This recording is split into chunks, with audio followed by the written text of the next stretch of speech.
2023, so it's been several months ago that the city of Franklin received a notice from the U.S. Department of Homeland Security that nearly 600 non-citizens who are currently going through the immigration process could travel to Middle Tennessee. The notice was sent by the Department of Homeland Security. It was titled Intended Destination of Non-Citizens Processed at the Southwest Border. It detailed the department's processing of non-citizens at the border, what happens once they're released from custody after processing, and their travel to listed intended destinations. I did not catch much. I mean, look, here's the bottom line. I want us to be as aware on a day-to-day basis that the southern border security crisis has reached the stage that it has reached. I don't know. I'm not talking down to people who maybe are becoming aware of this, but I don't know why this letter from the Department of Homeland Security is illuminating this subject in any fashion that it's not already been illuminated, in as much as this has been an ongoing situation for years, and certainly during the Biden administration. When I saw the story last night, my first reaction was, well, of course they are. Because it's the Biden administration. It is what they do. So when we have talked low these many months, and I understand that this puts a fine point on the broader point, that the Biden administration, I told this story out of Del Rio. Remember in Del Rio, and we have revisited this from time to time because it was such an important moment in the Biden administration, where there were large numbers of caravans and individuals that had crossed the Rio Grande and were gathering in Del Rio, Texas. They were gathering underneath a bridge there, and this is outside of Eagle Pass. And in this area where they were gathering, there were news agencies that had set up camp and were showing visuals of the tens of thousands, I mean literally tens of thousands of illegal alien migrants who had come into the United States of America and were being processed. And the Biden administration chose to do two things to stop this, or two things. Their two reactions to it tells a lot about their reaction to the overall border crisis. And it was to stop allowing news organizations from flying drones over the bridge at Del Rio so that they could stop offering visuals to the American people about what was really going on down there. And secondarily, the Biden administration, Johnny on the spot and Jiffy Quick, decided to get buses down there to bus those people off the bridge, out from under the bridge, and to various points in the United States of America so that they could, quote unquote, blend in or assimilate and people wouldn't know what was really going on. They've been doing that since the Biden administration came into office. And so if this is driving the point home that they're doing this in the state of Tennessee too, well, then it needs to be driven home. But it is not new. It has been a consistent theme of the Biden administration that they are trying to allow illegal aliens to disappear into the fabric of the United States of America and to become a part of the growing illegal alien population that numbers, by some estimates, 25 to 30 million. I do not believe, and I don't believe in highballing these numbers. I believe in trying to get a realistic figure on this. Realistically, almost a tenth of the population of the United States of America right now is illegal. Realistically. And that's a frightening number. And it's one that will only continue to go up during the Biden administration until you and I decide that there's something that we must do about it. Sadly, there is precious little that your local mayors, my assessment on it, precious little that your local mayors and that your state government can do absent an you know what we can do? We can dissolve the bonds of the Union of States. I'm not kidding. If you want to get to the ultimate solution, if you want to talk about scary solutions, gather together with like-minded states that believe that, sadly, the federal government no longer protects the interest of the American citizens in Tennessee or Mississippi or Alabama or Texas or wherever. It doesn't have to be in the Southeast. And allow them an opportunity to repair that chasm Otherwise, tell them that there will come a point where you have to dissolve those political bans. I see us closer and closer to that point every day. It's a frightening conversation to have, but we are getting closer and closer to that conversation every single day because, sadly, the federal government, at least under the Biden administration, has completely abdicated its responsibility to the American citizen, and instead they consider their responsibility to the illegal migrant more important than their responsibility to you. Otherwise, they would do something about the southern border, which they could easily do without any additional legislation. And oh, by the way, the mainstream media is complicit in all of this, considering their refusal to tell you. In every story reported over the last several days about this quote-unquote bipartisan bill, the mainstream media refuses to tell you when they tell you the House of Representatives won't take up the bill. The House of Representatives refuses to take up the bill. The House of Representatives has already passed an immigration bill. It was called HB 2. It's in the Senate right now. You know what it's called? Senate Bill 2. It's an actual border security bill that Chuck Schumer has refused to take up. Why isn't the mainstream media screaming and yelling about Chuck Schumer and the Democrats refusing to bring up a border security bill that was passed by the House of Representatives and handed to the Senate months ago? Because it does not fit their MO. And it certainly doesn't fit their overall goal to protect Biden and to give him political cover for the 2024 election cycle, which is what all of this is about. They have no interest in border security until such time as he has to be able to protect himself on the campaign trail by claiming that he got something done or blaming the Republicans, which is what they've decided to do. This is an argument for stupid people because you have to be stupid to buy this argument. Now, I've never been one to mince words, and I sure as hell don't suffer fools gladly. But let me say it again. If you believe the argument that Republicans are stopping real border security and that Republicans are the ones that are allowing this flood of illegal alien activity to come across the southern border and filter into the state of Tennessee, you're dumb. I mean, I don't know what else to tell you. Okay, maybe you're ignorant. Is that better? Is that better for everybody? You're either dumb or ignorant. You pick. Ignorant can be solved. You can't fix stupid. But the Biden administration has made a tactical decision that that's their play here, to suggest that they tried to fix it and the Republicans stopped them. And the media goes right along with it, ignoring the fact that the Republican Party, once again, let me say it again, passed House Bill number 2, sent it over to the Senate, where it's just sat, languishing to die. This is the bill that would actually create more border security on the southern border, not give the Biden administration the ability to process 5. You understand this new bill, which the mainstream media also refuses to talk about. Anytime anybody brings up the details of this bill, well, the bill is still, Matt, the bill is still being debated. They haven't come to those decisions yet. They're hammering out the details. I do this crap so you don't have to, okay? I watched ABC News last night with, what's his name? David Muir. And they made mention of the fact that Republicans in the Senate considered the bill dead on arrival. And they said, well, Republicans are casting aspersions at details of the bill, but yet these details are still being negotiated, and no one knows what the details are. Well, I do.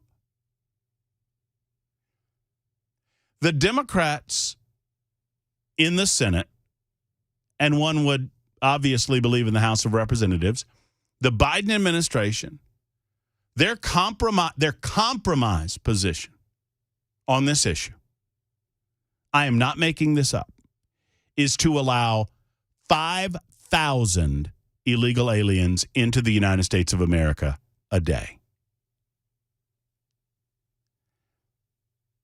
That's their compromise.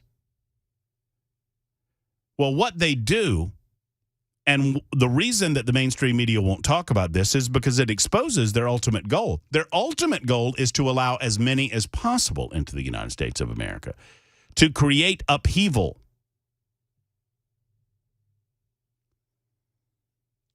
In our major metropolitan areas.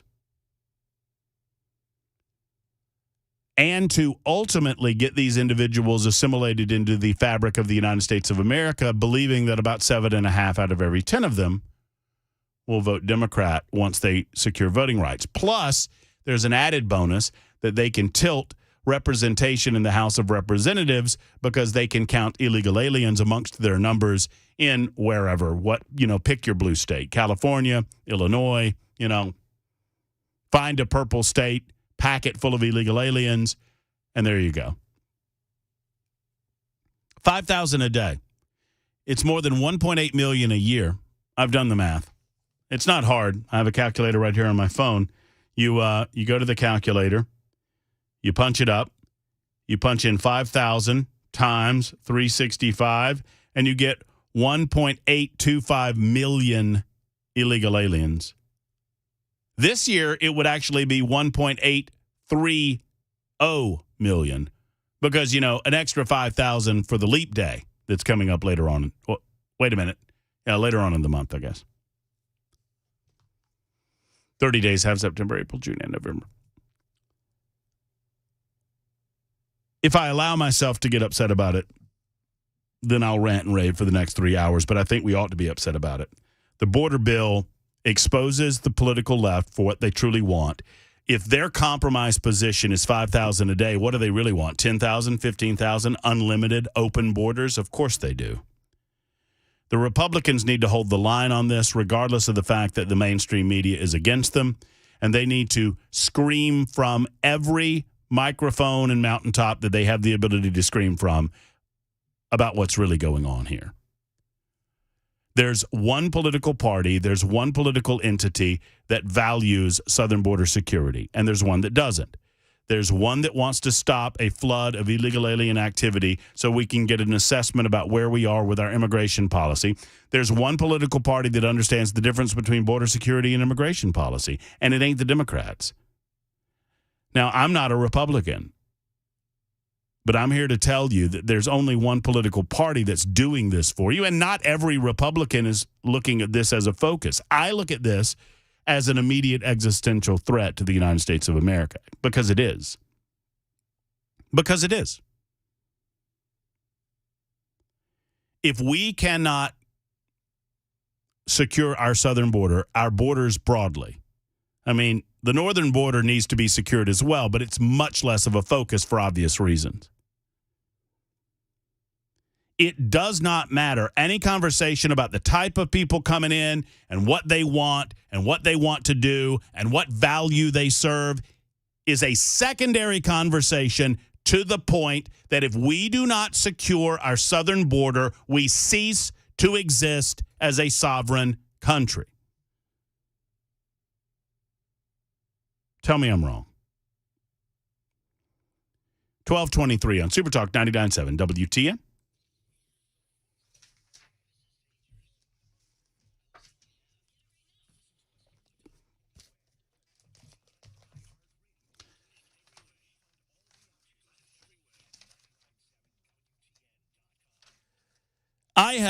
I've told you quite a bit about the Dr. Pass Sleep Apnea and TMJ Solution Center, and I decided to go through the process myself so that I could speak with experience about what you'll go through when you call Dr. Pass. I just took my sleep test last night, as a matter of fact. You do this at home. It's pretty nice. Let's talk about it. So you need to know if you actually have sleep apnea before Dr. Pass can move forward with some of his incredible techniques.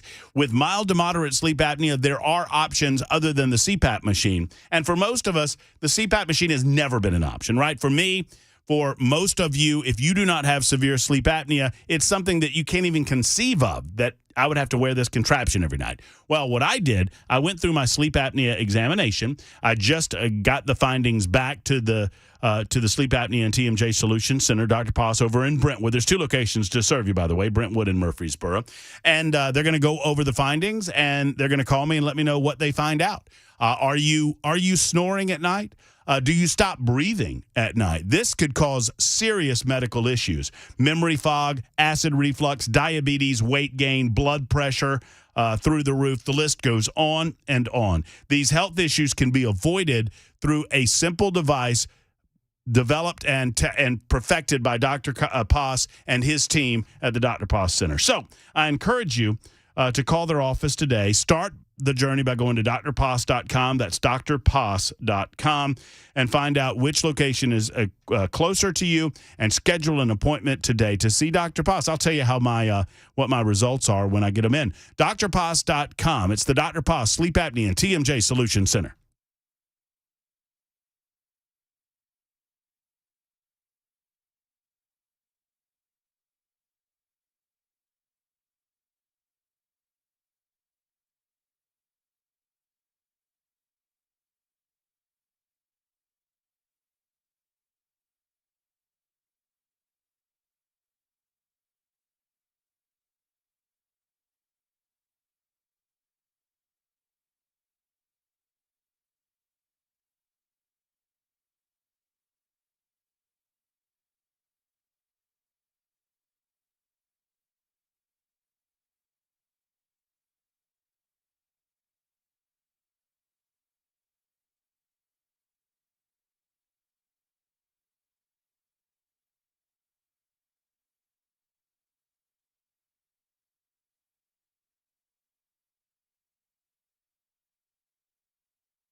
Hey, friends, Matt Murphy, the world-famous Glock store is right down the road. Anywhere within the sound of my voice, it is well worth the drive. If you've never been, you've got to go. You know, I waited. I've been around for, almost 2.5 years now. I waited. I heard. I listened, and then I went and I saw with my own eyes the incredible retail space, the accessories, the number of Glocks, of course. I mean, when you call yourself the world-famous Glock store, you're going to have the best selection of Glocks around. But the customization of the Glocks by their gunsmiths is just incredible. They can do just about anything with your gun that you ask of them right there in-house. The manufacturing that happens in-house, the different parts and accessories that they sell nationwide is incredible, and they're made right here in Nashville, Tennessee. And then the Shoot 270 rooms. What an incredible addition to the world-famous Glock store. They understand something that I'd never thought about, that your world doesn't happen in a shooting lane, so why would you train that way? How about broaden your horizons, train in an environment that you live in, like a room, a space that can be easily changed around to fit whatever scenario, whatever training exercise you're going through. That's what they do at the world-famous Glock store. There's an event this weekend, the Sentinel Training Event, which is an upper-level training exercise. You're invited to go over to shoot270.com to find out more, or stop by the world-famous Glock store and inquire within the world-famous Glock store on Elm Hill Pike, Air Lane Drive. Tell them Matt Murphy sent you to McGill's Glock store.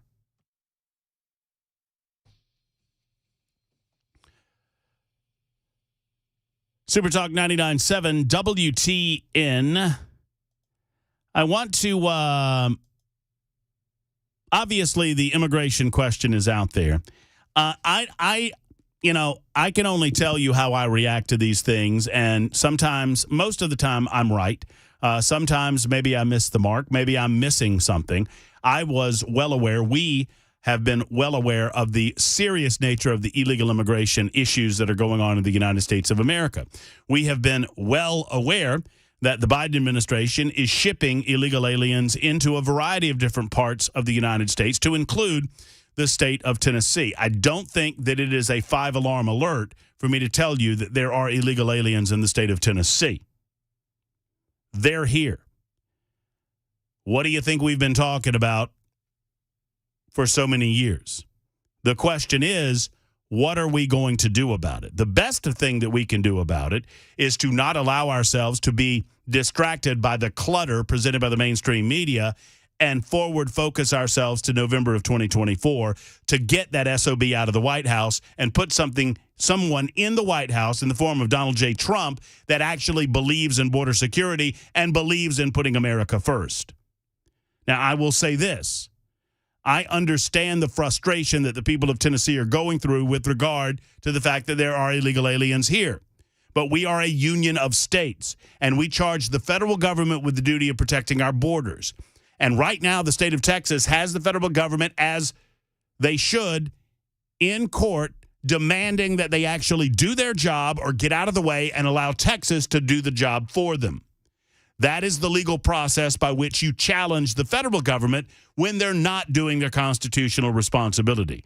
Above and beyond that, what I would tell you is the other consideration is to consider dissolving yourself dissolving the state of Tennessee as a part of the United States of America. I'm not being hyperbolic. I'm being serious. That's your other consideration. Beyond voting, beyond electing individuals that you believe best represent your values and the values of the United States of America, you tell me what else there is.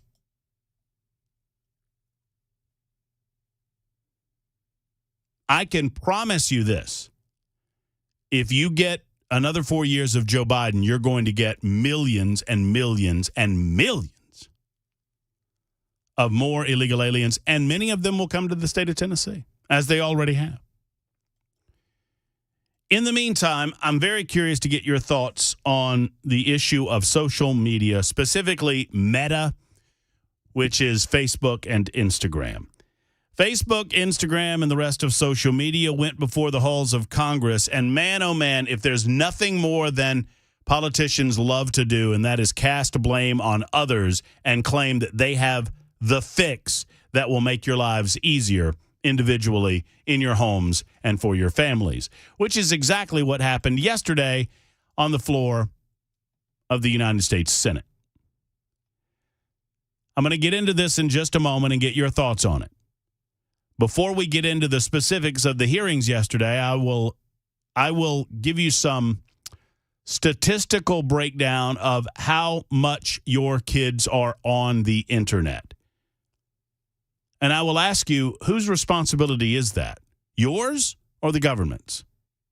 More coming up. And what do you believe the government has a responsibility of doing with regard to Facebook? Seriously, serious question. What do you think the government is going to do about it that you won't? 1233 on Super Talk 99.7 WTN.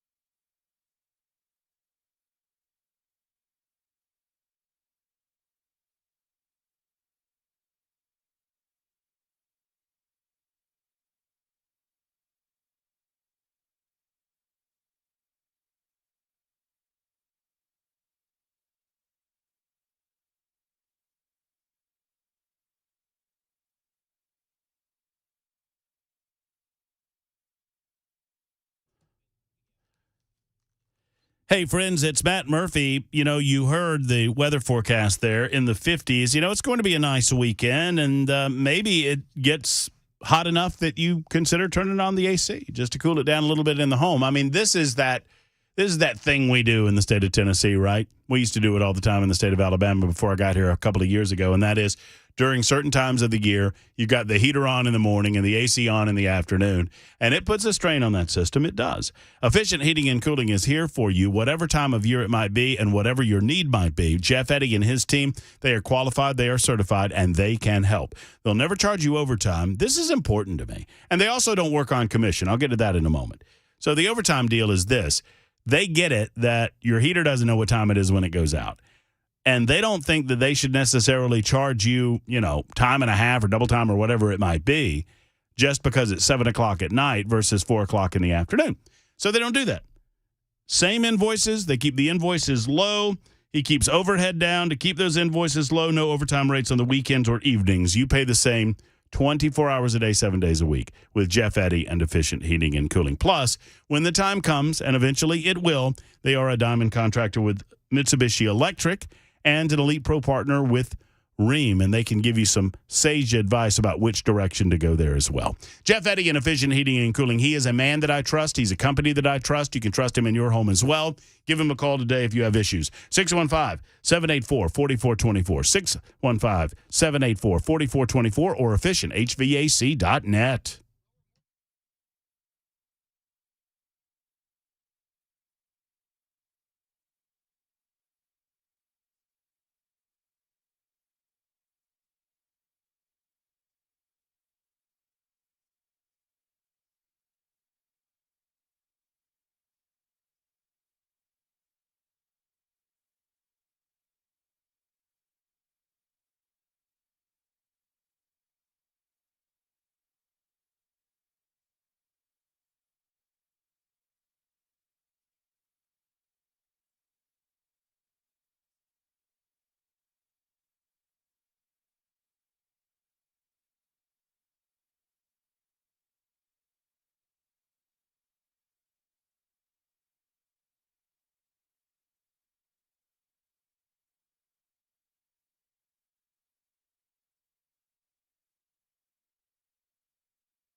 If you would like to follow me on social media, you're invited to do so. Just look me up at Matt Murphy Show. Say it right, Murphy. At Matt Murphy Show. Matter of fact, seconds ago, right before we came back on the air at 12:38, now check it, 12:39, Super Talk 99.7 WTN on this first day of February 2024. I just posted a video of an example of how we're doomed. How we're doomed. You want to hear a little bit of how we're doomed? before you hear it, and I'm not suggesting that I'm the hardest working person on the planet. I'm not. But I thank God every day that I get up on God's green earth that I had my grandfather in my life. My pa, as I called him, was the hardest working man I ever knew. During my childhood, when I lived with my grandparents, it was a rarity that I ever saw him in the mornings. And more often than not, I wouldn't see him until 6 o'clock in the afternoons or evenings. I mean, he made it a regular practice to work 11 or 12-hour days. And he worked on Saturday as well. My grandfather was a mechanic all of his working life.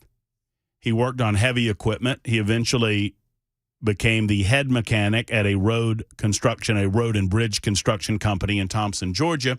And when my mother developed brain cancer, he recognized that Mr. Rivers, who ran Knox Rivers Construction Company, where he worked, could not pay him enough for him to afford to take care of 3 grandchildren, which he had to do because my father left the family.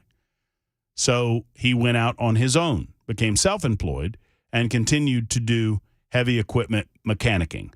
By heavy equipment, I mean earth-moving equipment, Caterpillar, bulldozers, logging equipment, farming equipment, that sort of thing. A lot of tractors and such. And my grandfather taught me this idea that a man who wants to work will, and a man who wants to eat works. And that's about it. And that you can accomplish almost anything you want to in your life with a can-do spirit and a can-do attitude. I bring that up before I say we're doomed as a society if this is what the younger generation is represented by. I don't know who this person is, but just listen in. Why is it that I have to work 40 hours a week just so I can have a place to live? 40 hours a week makes me $2,000 a month, and my rent is $1,660. So I work 40 hours a week so I can have a 2-bedroom apartment and an extra $300 a month. Like, it doesn't cover my phone, internet, food, So not only do I... I mean, should I keep going? Should I stop here and correct it all? No, this is golden. It's keep good. going. Okay. Not have any extra money, but just working makes me so exhausted. Work makes her exhausted. That I don't have time either. Like, I get off work at 5:30, come home, and I'm just so tired. I'm so tired that, like, anything that I need to do outside of work, I then just push off to, like, the weekend. And I'm like, I'm just too tired to do this after work. I'll wait until Saturday. So then I end up with so much to do on the weekend that ends up having to be split into 2 days. So I have to do stuff on both Saturday and Sunday. So then I don't get a day off. I don't get a day to relax. I don't get to decompress. So it is really like working 7 days a week, constantly. And I don't want to do that anymore, right? Like, I don't care how poor and miserable I would have to be, but I literally can't have a place to live without this, Like, I don't know what to do. I'm not made for this. I don't have the money, time, or energy to enjoy my life outside of work, and I don't know what to do about it anymore, I'm so tired. Why? All right, so that's the clip. It's about 2 minutes, and it would be very, very easy for me to ridicule this person, but I actually want to help. I want to help. Can we identify anything within that 2-minute clip that maybe this person should consider doing as a result of her dilemma? I don't want to have a assume. question. I don't want to assume her pronouns here, but I think that's a female. How often in your life, especially when you were younger, did you work more than 40 hours a week? All the time. Huh. Why'd you do that? Because I wanted to be able to afford those things that I needed to afford, because I wanted to be able to better myself. And frankly, part of it is you want to get yourself into a position where you don't have to work over 40 hours a week. Yeah, but you understand. I vaguely remember doing that too. Yeah, you understand that there's hard work involved in getting there, right? So I can identify a couple of things for her.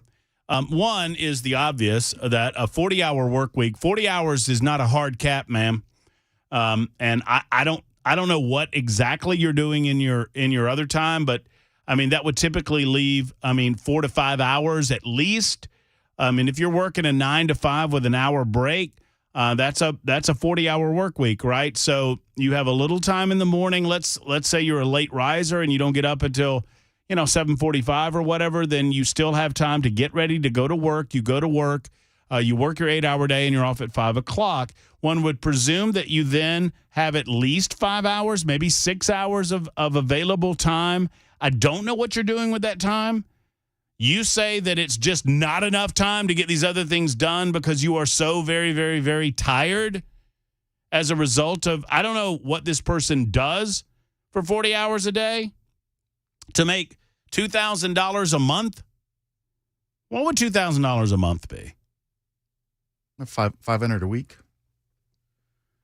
So I'm trying to figure out hourly. Yeah. 500 divided by 40. Let me do that. Let me do the $500.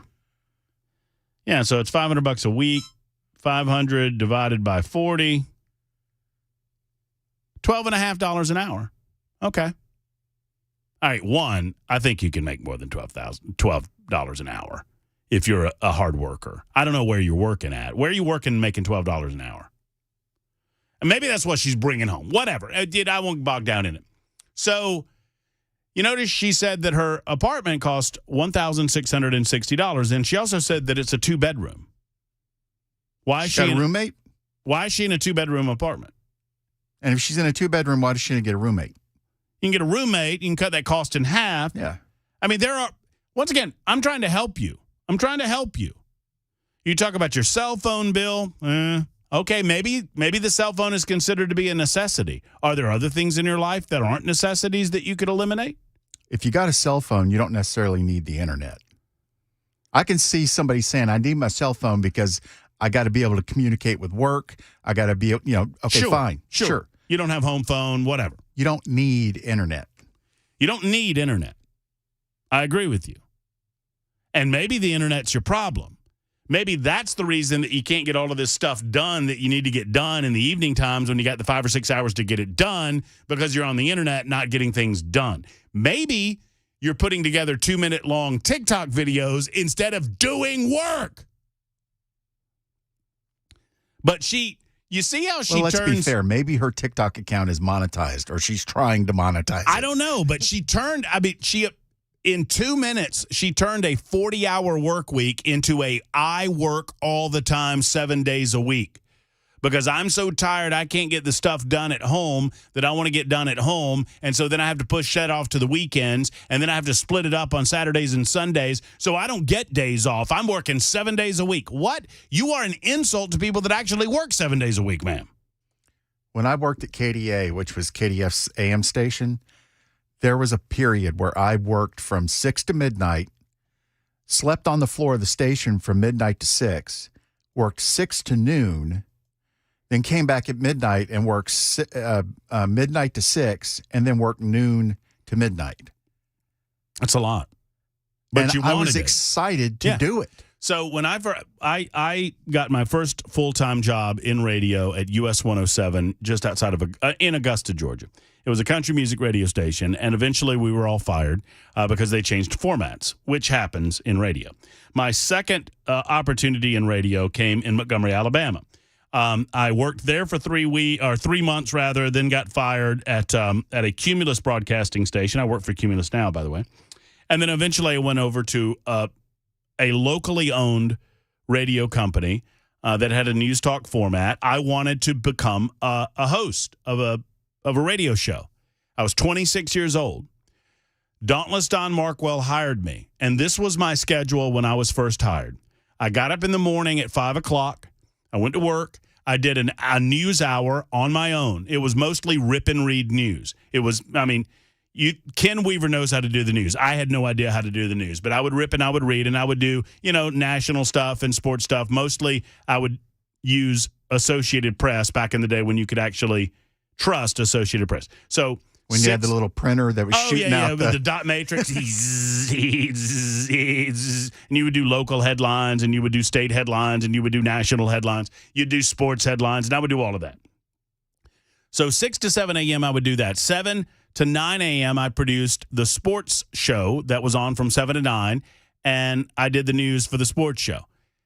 From 9 to 11 a.m., I produced the Don Markwell show, and I did news for the Don Markwell show. Between 11 and 12, I would pre-produce and pre-package news for the next 2 hours, going until 1 o'clock in the afternoon.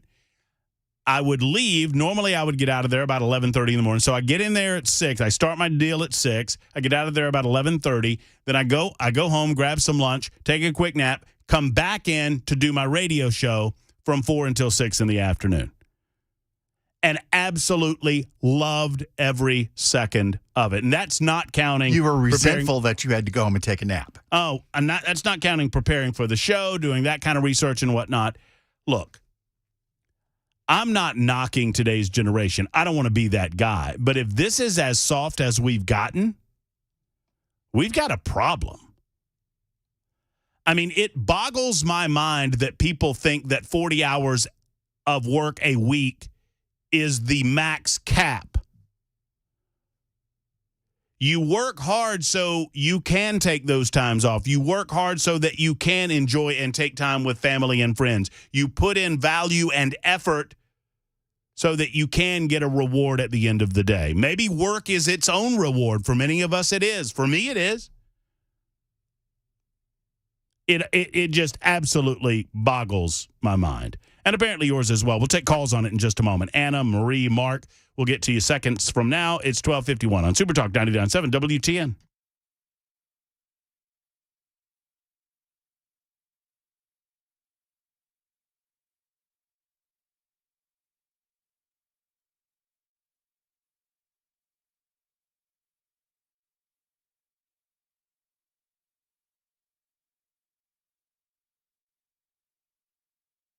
Hey, friends, the Tennessee Men's Clinic wants to hear from you, especially guys if you felt low energy, run down, or sluggish of late. You know, we talk about not wanting to get the work done. We were just talking about 40-hour work weeks. When you get off work, if you're feeling tired and sluggish and that's unusual for you, I encourage you to contact the Tennessee Men's Clinic and see what they can do to assist you. As a matter of fact, guys, this is something that affects at least half of the men in the listening audience at some time during their life. As you mature, you have issues with, and I'm just going to put it this way because I like to be delicate about these things, some bedroom issues, okay? And this normally manifests itself with that feeling of tiredness, of grumpiness, of not having the energy to get work done in the yard, or you don't feel like going to the gym today. There's nothing to put off, there's nothing to deny, and there's nothing to be ashamed about. You need to contact the Tennessee Men's Clinic. So many men wait so long, and they are regretful that they do. For over a decade now, the urologists and professionals at Tennessee Men's Clinic, they've been providing service all day, every day. It's what they specialize in. It's what they do. Their urologist-based practice with multiple providers has been focused on outcomes and treatments with high success rates for the last 10-plus years. Guys, it's time to feel amazing again. It's time to hit your goals this year, and all you need to do to start that process is to contact the Tennessee Men's Clinic. 2 locations to serve you. One is in Midtown, been there for about 10 years now. For the last year or so, they've been in Cool Springs as well. For those of you south of the city, stop by their website, TennesseeMen'sClinic.com, or give a call for an appointment today, 615-208-9090, 208-9090.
From ABC News, I'm Michelle Franzen. Rising tensions in the Middle East with the U.S. trying to keep the Israel-Hamas war from widening. The Pentagon says the U.S. struck down rockets fired by Houthi militants targeting ships today. And the U.S. is still planning to respond to the drone strike carried out by Iranian-backed militants that killed 3 U.S. service members in Jordan. Secretary of Defense Lloyd Austin says the president will not tolerate attacks on American troops, and neither will he. They have a lot of capability. I have a lot more. The U.S. says talks are progressing on a temporary ceasefire and hostage release deal between Israel and Hamas, but huge gaps remain. Still no response from Hamas on a U.S.-mediated proposal to pause the Gaza war for at least 6 weeks, what would free 40 Israeli hostages initially. Israel's prime minister also not officially responding, but Benjamin Netanyahu insisting he will not end the war, nor will he fully withdraw Israeli troops from Gaza. What are 2 key Hamas demands? Jordana Miller, ABC News, Jerusalem. In Michigan, the defense presenting its case in the involuntary manslaughter trial of Jennifer Crumbley. She's the mom of convicted shooter Ethan Crumbley. She took the stand today, testifying she had a good relationship with her son. I trusted him, and I felt like I had an open door and he can come to me about anything. I mean, I felt as a family where the 3 of us were really close. Earlier, prosecutors presented evidence alleging she and her husband ignored warning signs. An investigator walking jurors through the 2021 Oxford High School shooting as they were shown partial video of the incident. At the very end, you can see the beginning. That's Madison Baldwin walking up the hallway. Madison Baldwin was one of the 4 victims of the shooting. Jennifer Crumbley did not watch the footage. Instead, she audibly sobbed with her head bowed, resting in her hands. The jurors also heard the investigator read from shooter Ethan Crumbley's journal, in which he claimed his parents ignored his pleas for help. ABC's Mark Remillard, you're listening to ABC News.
When people think of chiropractic care, normally these are people that don't listen to Matt Murphy on a regular basis. Otherwise, you would know better. But when the average folks think of chiropractic care, you think of something spinal in nature that goes from, just above your butt bone to your neck. And that's about it. Because that's the way that it was 40 or 50 years ago. Well, times have changed, and the Dr. Gill Center for Back, Neck, and Chronic Pain Relief, they have been on the cutting edge of changing those technological advances to the point that they can assist you no matter where your pain originates from and no matter what is causing it. Let's talk about this because, of course, they still invest in chiropractic care and spinal care, but they're also invested in things like their Class 5 laser system, their red light therapy, and spinal decompression. These are things that are going to help soft tissue as well. They help inflammation in the body, reduce pain, reduce swelling, and accelerate healing, and that's what it is all about. So the first thing they do at a very low price point for you, a low cost to you, they get you in and they give you an examination. They go through the complete x-ray system. They make sure that they understand what's going on in your body. They get a full body assessment of you. And then they give you a path of success that doesn't involve taking pills, doesn't involve needles, and does not involve surgery. That's what it's all about, getting you pain-free without the need for those things in your life. Does that sound good for you? Do you want to get pain-free in 2024? Call the Dr. Gill Center for Back, Neck, and Chronic Pain Relief and talk to one of their experts today and schedule that low-cost appointment to you. 615-882-4838. 882-4838. The Dr. Gill Center for Back, Neck, and Chronic Pain Relief is in Franklin.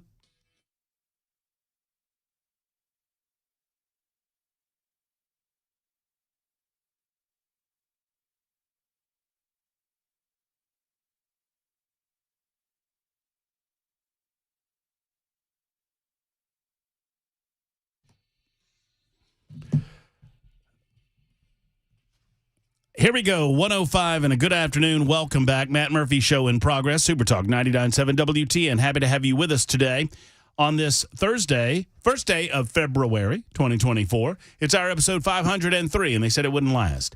I will get back to the issue of Facebook, YouTube, Twitter, all of these social media platforms. I watched the hearing yesterday, and I could not help but wonder what exactly parents are wanting the government to do here. The government is quick to wag their finger at these big corporations that are doing bad things to good people. And I saw a lot of that happening. But I kept wondering, exactly what are we asking for? Now, if you're asking for some of these companies to shore up their policies to make it easier for you to make sure you understand what your child is being exposed to online, I'm all with you. I'm all about it.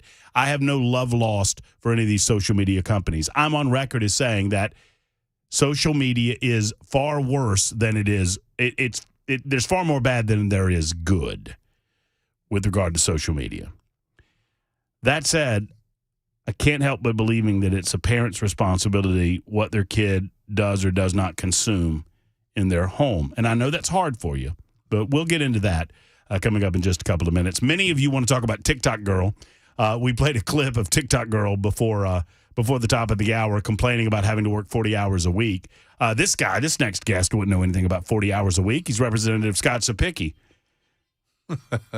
Well, joining us on these Thursdays, as he is wont to do, Scott Sapicki, fresh off of a visit from the Tennessee General Assembly and the House of Representatives. He joins us here in studio. Hello, Scott. Good afternoon, everybody. How you doing?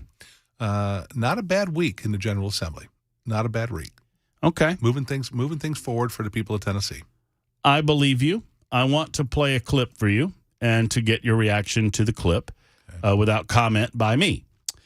This is a clip from action that happened earlier today. For those who don't know, in the 113th General Assembly, every morning, I think this is the 35th day? Every start of session. Well, I understand they do that, but I think this is day number 35. I think that's right. One way or the other, at the start of every session day, a representative has an opportunity. I think there's a sign-up system with the clerk. Mm-hmm. Representative has an opportunity to present a member of the clergy, a constituent most often, that offers a prayer, and then that representative leads the body in the Pledge of Allegiance to the United States of America. That's correct. Which is nice. This is what happened this morning when Representative Justin Jones took to the podium to offer his prayer. Right after the prayer. Representative Jones has declined to say the prayer. He asked for someone else for their assistance. Leader Camper, are you asking? Are you giving me all the audio I got? That's all I got. I'm sorry. Pledge. Salute. Pledge. Okay, so Speaker Sexton there said he's declined to say the prayer. He meant the pledge. And we've now seen the sheet of paper that Representative Justin Jones offered saying, I would prefer not to lead the Pledge of Allegiance. Signed, Justin Jones. What's going on there, Scott? Well, people that are seeking relevance in life try to keep stirring up the pot. We are there. First of all, it is a moment for us to ask for prayer. We have people from all over the state.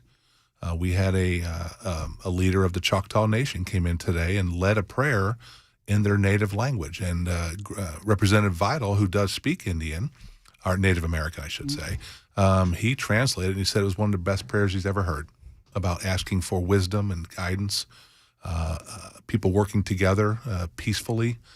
And then Representative Jones, being Representative Jones, has to continue to just fight back. And my father served in World War II.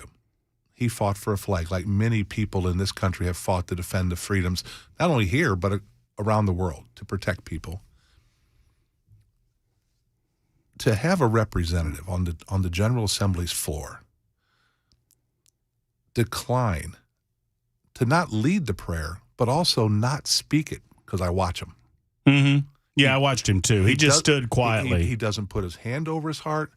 And to pledge an oath to protect this country, I swear an oath to the Constitution, to defend this country, but you won't pledge the allegiance to the flag that represents this country, is just, once again, it's Justin Jones being Justin Jones. I really wish, Matt, that you get him on your radio station and let him explain to the people, not of Tennessee, but to the veterans in his district that maybe have voted for him, maybe have not voted for him, to really take a look at, is this the individual you want representing you in the General Assembly that expresses your values? I think the answer there is probably not so much. So I suppose that it's up to him to decline whether to lead the Pledge of Allegiance or not. I just have a difficult time understanding. I don't know that there's anything the body necessarily can or should do except to highlight to his constituents that he has such a disregard for the same United States of America that made it possible for him to get elected into a position of leadership in the General Assembly. He has such a disregard for our country. I would like to know, and I have asked him on repeatedly, what it is exactly about the Pledge of Allegiance that he declines to offer. I mean, oppression, white supremacy, what the flag stands for. Here's what's really interesting, Matt. He could have said, salute, pledge, and then step back. And never said a word. And step back, right. But it's not, Matt, that's not what it's about. It's about making it about him. It's about clicks, follows, and press. Here we are, right? There are things that happen in the General Assembly that are meaningful things that are going to make Tennessee a better place to live. And unfortunately, we're wasting our breath on somebody that doesn't care about Tennessee at all. Do you think that earlier this week, Representative Afton Ben, who is a newly elected representative, I guess it was a special session last year, from Davidson County. Right here, where we sit. Afton Ben got herself on the list to offer a prayer, and she brought up a constituent that was a member of the clergy from the, I want to say, United Church of Christ. I think I have that right. I think so. And I can't remember the person's name, but they were transgendered. And I believe that Afton Ben was trying to get a reaction from the Republicans in the body. Do you believe that? Yes, 100%. She was poking. You know, when you've got three members who are trying to hog all of the Democrat spotlight, and she's a new member trying to carve her own spot, she's trying to get noticed. And it was a prayer. They really didn't poke any. Were you there? I was there. I was standing at my desk like I'm supposed to be standing at my desk. I stood at my desk. I listened to a prayer. Some parts of it I cringed a little bit at, some of the words that were used. But in general, it was a prayer that was encouraging to us doing our job. And then we said the Pledge of Allegiance. When our prayers are starting to get political in nature, which is, I think, what the ultimate goal is here, Matt, is to get us to say no more prayers on the House floor. Right. And I talked to members of leadership about the process.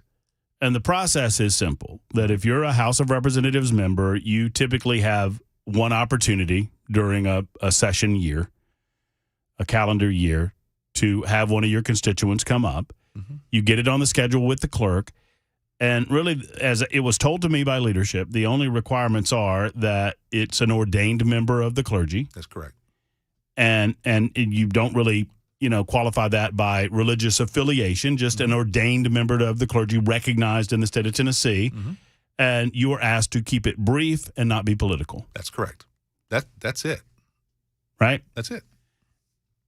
So I do believe that the Republicans responded in the proper fashion, because I think that what Afton Ben wanted to happen, she wanted to see some pushback as to her selection in hopes that it would lead to a greater conversation about, well, if you're going to say no to this person, then I get to say no to that person, and I get to say no to that. When you start delving into that level of content curation as to the specifics of the nature of the religion, then you're opening the door to stop all the prayer, which is what I think their goal was. And like we don't have in K through 12 right now. Right.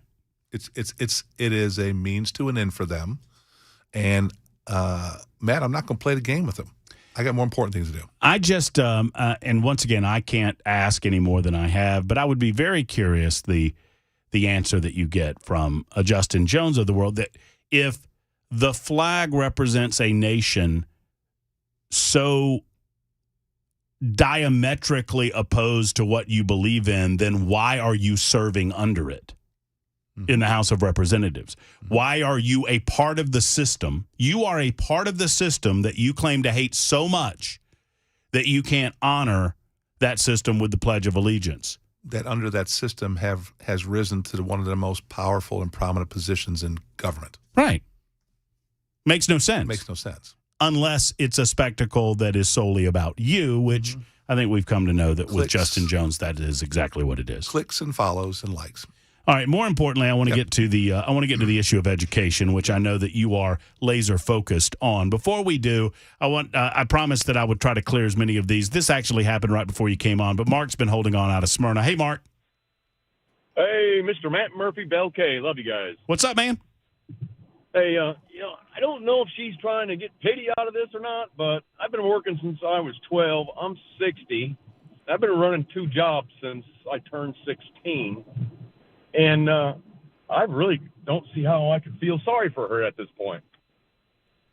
Yeah, this is in reference to, you might have missed this, Scott. It's in reference to TikTok girl who was crying, literally in tears about having to work 40 hours a week, and it gives her no time for herself. And I'm still 40 hours, I know. Kind of funny. I'm still working 70 hours a week. I drive truck during the day. I run pizzas at night, and whatever I can do to go make cash on the side. And I put it all away so I don't have to worry about anything. When I retire, I'll be good. So my advice to these young people is maybe quit crying about working and just do it while you're young, because you're not going to be able to do it as easy when you get older. Well, what it leads to, if we take this person seriously, and Mark, thank you. I wanted to get to you. It was a subject that came up last hour, but I get a little fearful because the mindset leads to this mentality that you have a right to the fruit of the labor of other people without having to offer labor yourself. Meaning, her point was, why do I have to work this hard to have a place to live? Why do I have to work this hard to have food? Can I ask you a question, man? Sure. How old are you? I'm 50. And you work for WTN, right? I do. Is this your first job? It is not. Did you start at this level of broadcasting? I did not. Are you sure? I'm positive. So, able to get here, what did you have to do? I had to work up to the position. You had to start somewhere. Yes. And over time, dedication, and sacrifice, you're at the position you are right now. You know, we were talking about this That's earlier. easy for him to say. He was born a representative. Yeah, look at him. You don't. Do you know what my first job was? He was born in that suit. Do you know he was. Do you know what my first job was? Cleaning out stalls at St. Louis County Parks and Recreation of the animals. That's nice. And it paid me $5 an hour. That's nice. I don't do that anymore. You know, my first gig was with my grandpa. I love this story. This is an absolute true story. It was right before I was 11 years old. It was the summer. I turned 12 in September, going to middle school. And I knew we were going to shop for school clothes. And I knew that we were going to shop at Kmart. And I hated Kmart. And all the kids picked on my Husky jeans. I wore Huskies. That was a Kmart brand. And I asked my grandmother if I could have Levi's because all the other kids had Levi's. And apparently a conversation ensued between she and my grandfather. And they never said a word to me. My grandfather, after I asked my grandmother about it, and she said, well, we'll see. My grandfather the next morning woke me up at 6 o'clock in the morning, said, come on, get your clothes on. I was 11. And I said, what are we doing? He said, we're going to work. And he took me to work with him. Now, I imagine for the first several months during that last part of that summer, it was a pain in the butt for my grandpa because I didn't know I didn't know a butt from hole in ground. I'm an 11-year-old, but he's telling me to go get wrenches for him. He was a mechanic. Go get me a 9/16. I don't know what that is. You'll find it. Just look for it. That kind of thing. It was all about getting me $20 at the end of the week. And by the end of that month, I had, I think, $80 or $100. And he said, now you can buy whatever clothes you want to buy. It's up to you. You can either buy those clothes or your grandmother can buy the clothes that we had originally decided to buy. That's teaching you work ethic, That's right? That's right. That's what that's all about. You have, and most people know I have two young sons. I have two sons. And we were sitting around the kitchen table one day with my wife, and they're like, Dad, when I get done going to school, I'm just going to start out right where you and Mom are. And I said, son, good luck. We've been married for 26 years. We didn't start here. This is where we are in our life right now. We started out living in my mother-in-law's basement for about 2 or 3 years until we saved up enough money to go purchase our first home. Hard work, dedication, sacrifice. That's what our country was built on. Yeah, but this TikTok girl, there's no work ethic there. Now, maybe I could choose to applaud her for at least working 40 hours a week, but the mentality that she's representing, she thinks she should get something without bringing something to the table too. So it tells me that she doesn't recognize the value of food that she buys at a restaurant. She doesn't recognize the work product that goes into money. I mean, that money is just a representation of work, of labor. And I don't know. I don't know if we're losing that or not. That's where families and education come in. Speaking of education, we're going to get into that moments from now. So Picky's got the latest lowdown on where we are regarding the scholarship program, the Freedom Scholarship Program, and we'll talk about it next. It's 122 on Super Talk.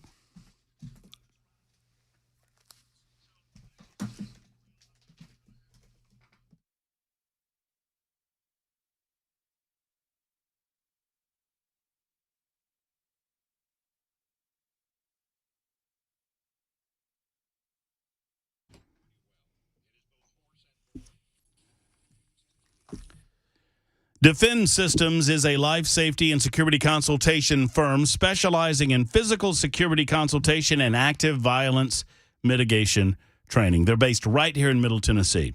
You've heard me talk quite often to Brink Fiddler, who is the owner of Defend Systems. Their clients include schools, corporations, healthcare facilities, law firms, manufacturing facilities, corporate headquarters, entertainment venues, country music tours, and so much more. As a matter of fact, here at Cumulus Nashville, we utilized that training. It's where I met Brink. It's why I wanted to talk with him or about him on the regular with you with regard to the training that he could bring to you and your place of business, your church, your school, or anywhere that people gather. If you're a decision maker, you owe it to yourself to talk to Brink about what he can provide. They provide custom protection solutions unique to your particular location, your security issue. This training is far more than checking a box. It is real-world training in a very dangerous world, and that world is not becoming less dangerous, sadly, more so. Hope is not a plan.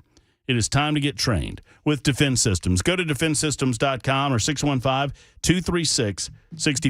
236-6484 for Defense Systems.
Super Talk 99.7 WTN 126. Matt Murphy and you. Scott Sapicki's with us. Representative Sapicki joins us on a weekly basis during the General Assembly to give us the lowdown. We feel like we get the real skinny when Scott's here.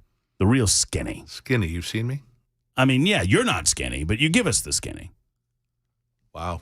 I mean, you're going to take that? He's beefy. What? Pain, despair, and agony on me. Look, I got to call it like it is. In your defense, you look like a cattle rancher.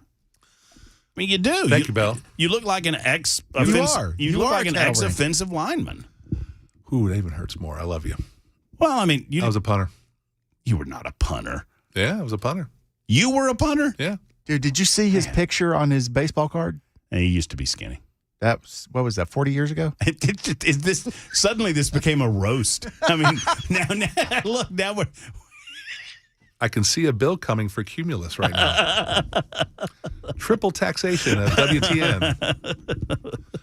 Bell, what's your address? He'll be I live on the street. Metro National PD going to pay you a visit. Education. I heard a lot of nasty talk about the initial proposal for the Freedom Scholarship. I mean, I admit that I've not delved into it because I knew you were coming on and you would give me the lowdown. What's going on? Well, I think, when you're looking at a bill of this magnitude, you're going to see multiple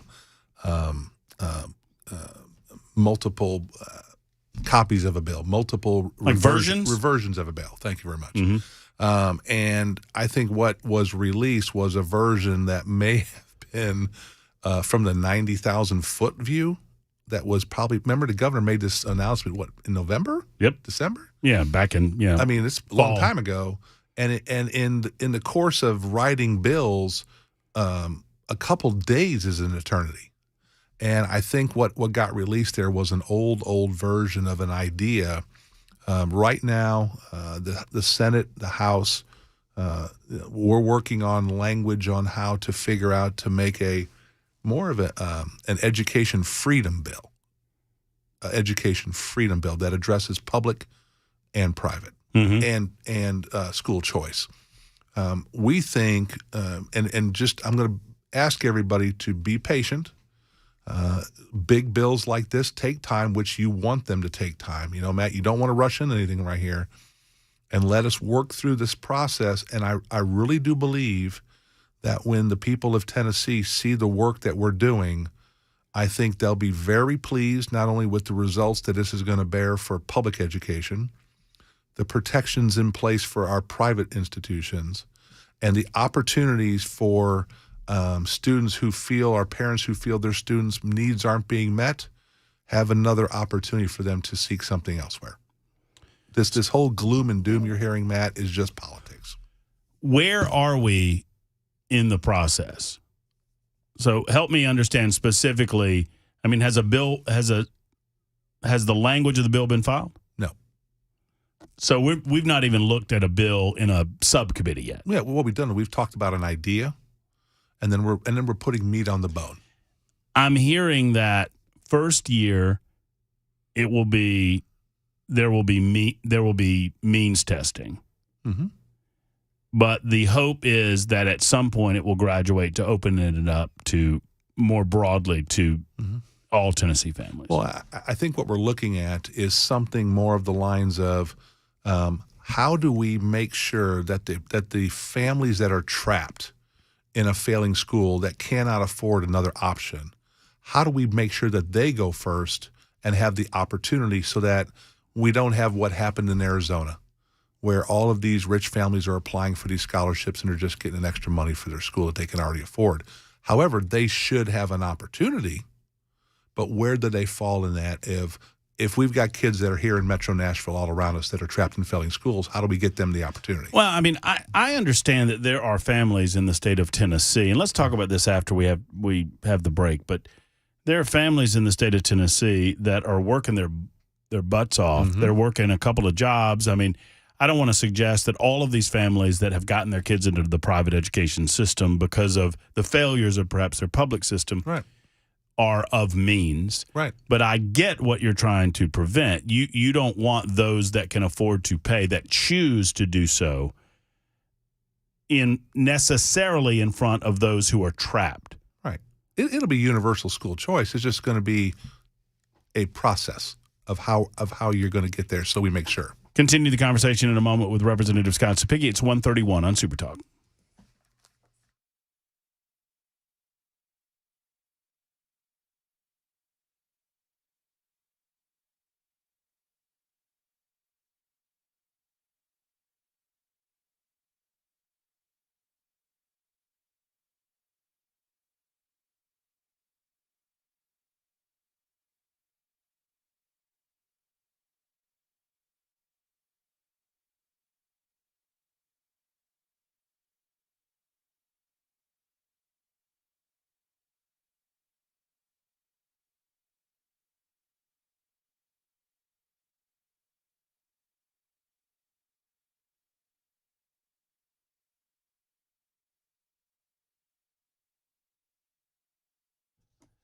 Hey, friends, it's Matt Murphy. Let's spend a moment talking about your family, your loved ones, and that which you want to protect on your property and how you do so. Many of you choose to protect your family, your loved ones, and your property with your Second Amendment rights. But are you protecting those rights with a safe from Nashville Safe House? If you're not, I would suggest you're doing it wrong.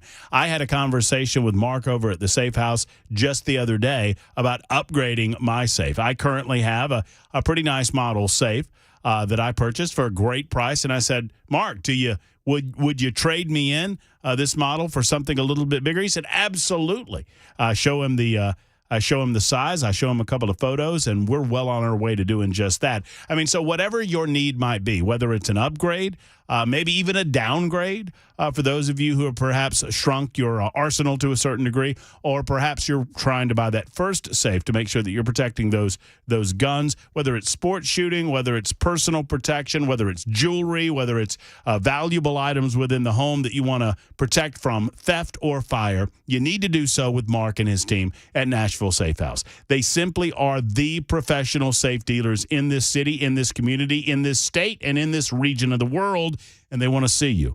You owe it to yourself. A visit to NashvilleSafehouse.com first, NashvilleSafehouse.com, or stop by 4th Avenue South, right across the street from City Cemetery. See the incredible selection of safes at Nashville Safe House.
Super Talk 99.7 WTN. A few additional moments with Scott Sapicki, representative out of Murray County, talking about education in the state of Tennessee and what we can expect. So we've heard. Hold on, I said Murray. Didn't I say Murray? America. Oh, I thought you were correcting my Murray. America. I mean, Scott and I'll say the Pledge of Allegiance if you guys want us to, unlike one of his colleagues down at the House of Representatives, which still, it sticks in my craw. I need to let it go because that's what he wants. He wants me to be thinking about it. So we've heard the basic parameters regarding the ability for parents to have some wiggle room and potentially to get some scholarship money to give them some of that wiggle room. Those basic parameters have not changed.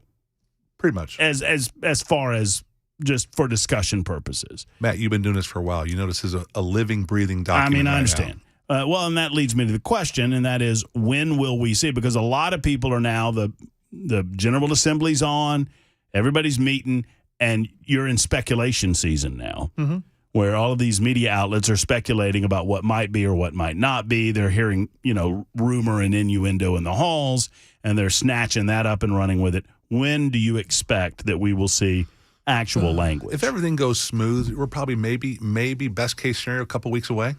There's a lot of devils in the details that have to be worked out right now. That's where, Speaker Sexton and the governor and the Senate, I guess, is it Farrell Hale right now? Because Lieutenant Governor McNally is not here. I think it's Farrell. Is it Jack or I don't know. I would think it would be Jack. Whoever's over there. I mean, it would be Jack Johnson. Jack Johnson. They're working through the minutia of the ideas that we're coming up with on how to, like I said, it's not only to provide that opportunity for people to get a better education, but Matt, we're not going to move 1 million kids into private school. That's $10 billion. So we have to make sure that the classrooms that they're in these public schools are providing not only these teachers but these students the best opportunity to be successful.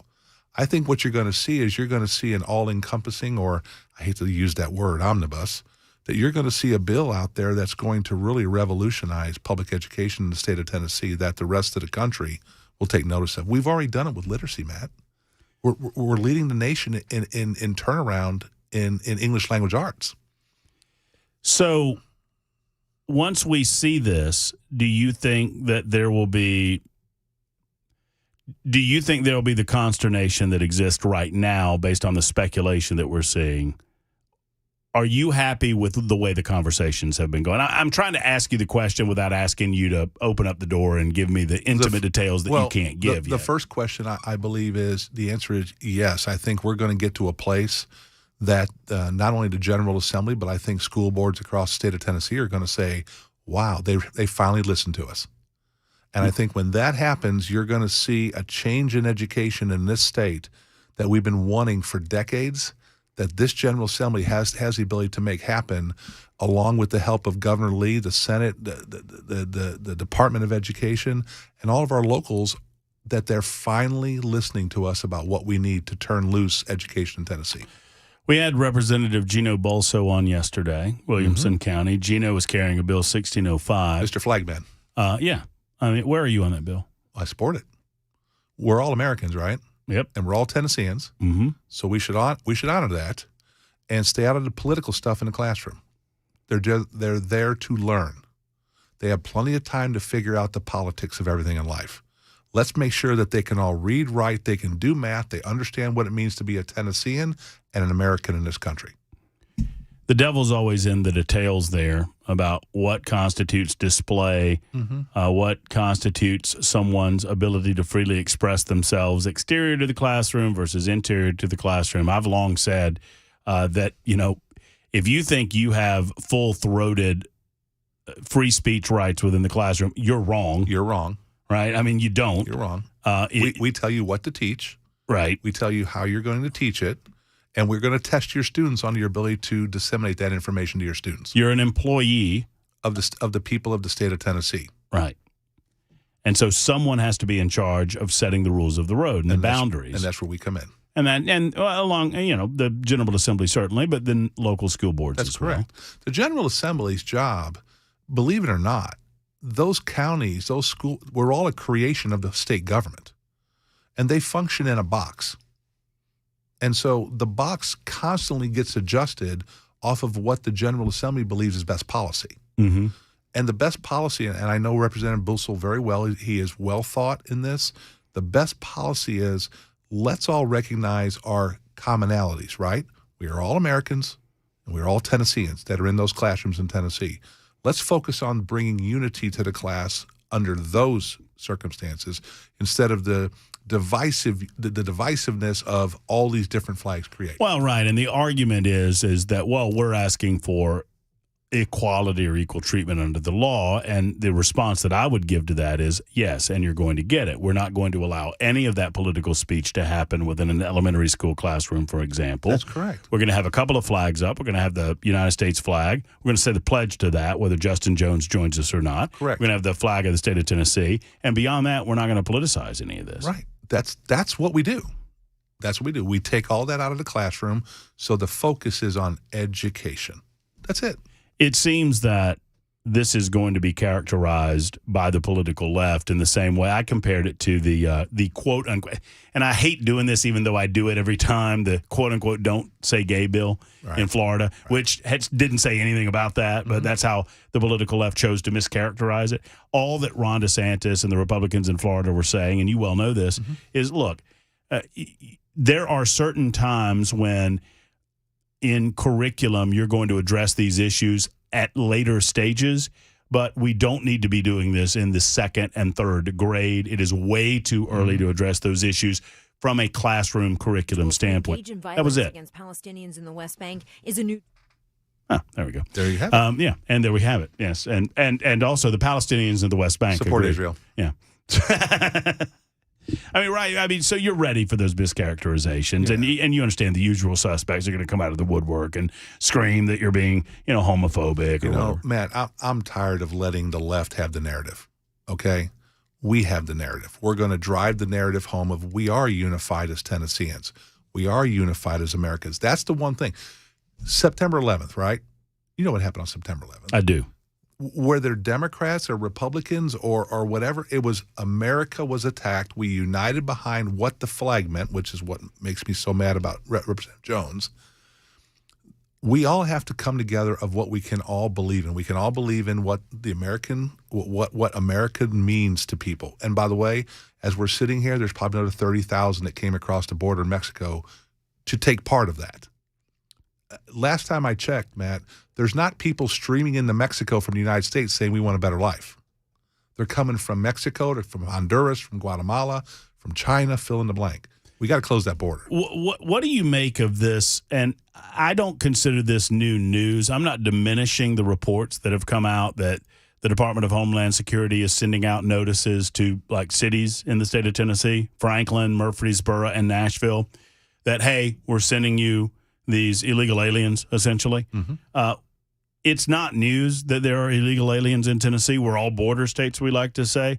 But this is making news. What do you make of it? Is there anything that state lawmakers like you, that the governor or anyone else within Tennessee can do more to try to prevent this flood specific to our state? Well, the buses that come here from wherever they come from, we can send them to New York. We can send them to Chicago. We can send them elsewhere. Just keep them on down the road. Because what I understand is those cities really want them. That's what they say. And so if in Tennessee we want to keep our schools for our residents here that pay taxes and contribute to our society, and these illegals that are coming here that are overburdening our system, but other cities want them, we kind of have an obligation to meet their needs. I am told by school teachers who obviously, and for obvious reasons, don't want to say this publicly, I'm told that even now, I mean, that they get regularly new students that are in the 5th, 6th, 7th grade that don't speak English, and they don't know what to do with it. It happens every day, Matt. It happens every day in our school system right now. And under federal law, when they show up, I have to educate them. Or, you have to do what you have to do. But if I'm that teacher and I know that, I mean, what do? You can't teach them the same curriculum. You have to dumb down the curriculum. If you do, I don't know what teachers are expected. If you have a student in your classroom, Matt, that let's say you have 25 kids, and you get 2 or 3 of these kids that don't speak a lick of English, and they're in 5th grade, how do you teach the rest of the class I at the don't same know. time? I don't know. Which is dragging our educational system down. We've got to figure out a way to solve this. And the way we solve this is Congressman Ogles and Senator Blackburn and all this, they've got to figure out a way to get that border closed because it's bigger than just Texas, right? Mm-hmm. We've got to get this border closed, and then we got to figure out who's here and who shouldn't be here and to get them out of our country. Now, if they want to come back, Matt, I'm all for that. Just follow the process. Tim writes and says, my wife is a school teacher in Wilson County. She would very much like to speak with Scott. How can we get a hold of Scott? You want me to give him my cell phone I mean, number? you can. That's up to you. I'm not asking for that, but I'm asking the best way that someone like Tim can get a hold of you. Tim, the best way to do it is call my office in the General Assembly, and my assistant will forward me your information. My number is 615-741-3005. 615-741-3005. And 9250, reflecting on our conversation about schooling, says, I have a hard time believing this. I have 4 children, and they've been in the Williamson County schools since 2018 until I pulled them 2 years ago. I came from Illinois, an area that unfortunately the schools were a lot better. I initially trusted Williamson County schools were the best, and I have a hard time now believing that that is true. I mean, that's a surprise to me, too, because I've heard that Williamson County is an example of how public education is succeeding in the state, but maybe not for everybody. Well, it is. That's why the whole school choice thing, Matt, that parent thinks that her needs are not being met. If they qualify, she should have an opportunity to get her kids, because the kids that are in our school system right now, Matt, in 20, 25 years are going to be sitting in the General Assembly, are going to be taking care of you, taking care of me, hopefully taking care of Bell. Probably not. Whatever's left of him. Yeah, probably not. Keeps losing weight. He'll be dead by then. But we have to make sure that our populace is educated so that they understand what it means to keep Tennessee moving forward. And we need to keep an educated population in the state of Tennessee, so when they do get to the General Assembly, they don't defer on the Pledge of Allegiance. That kind of circles us back to the beginning, right? There you go. Poke, poke, poke. I mean, yeah, just ridiculous. Well, it tells me that you guys are doing a pretty good job in the General Assembly. If that's all Justin Jones has, he ain't got a lot. He ain't got a lot. Thanks, Scott. My pleasure. See you Here's next Representative week. Scott Sapicki. We'll talk to him again next week. It's 1:48, Super Talk 99.7 WT. And speaking of poking, I'm going to poke you parents in just a moment. I suggest that it is your responsibility what your kids are consuming on social media, not Mark Zuckerberg's, not Facebook's, not Instagram, not X, not all of these folks. Your responsibility. We'll talk about that next on Super Talk.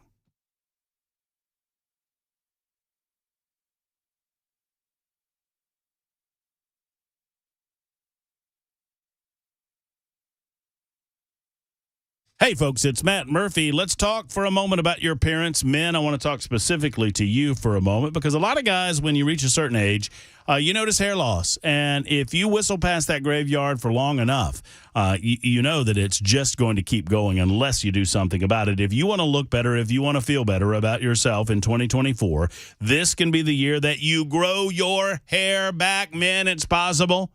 It's not only possible, it's happening every single day at PAI and We Grow Hair. PAI and We Grow Hair, they're the only company in the state of Tennessee to have the multi-unit hair grafting procedure. Now, that's a fancy way of saying this. They're going to grow more hair in one procedure than the other guys, and it's not even close. They save you time. They save you money. Nobody else has this. It is backed by the only company that I trust in this arena, PAI and We Grow Hair. They've been in Nashville for a long time, 26 years. If I could tell you the people that they've helped grow their hair back, you wouldn't believe it. I can't because, they keep that confidential. And speaking of confidential, it's time for your free private consultation with Regrow Hair. Go online at wegrowhair.com. That's the website, wegrowhair.com, or call them for that consultation today at 615-376-6010. 376-6010 for PAI and We Grow Hair.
Super Talk 99.7 WTN, Matt Murphy and you.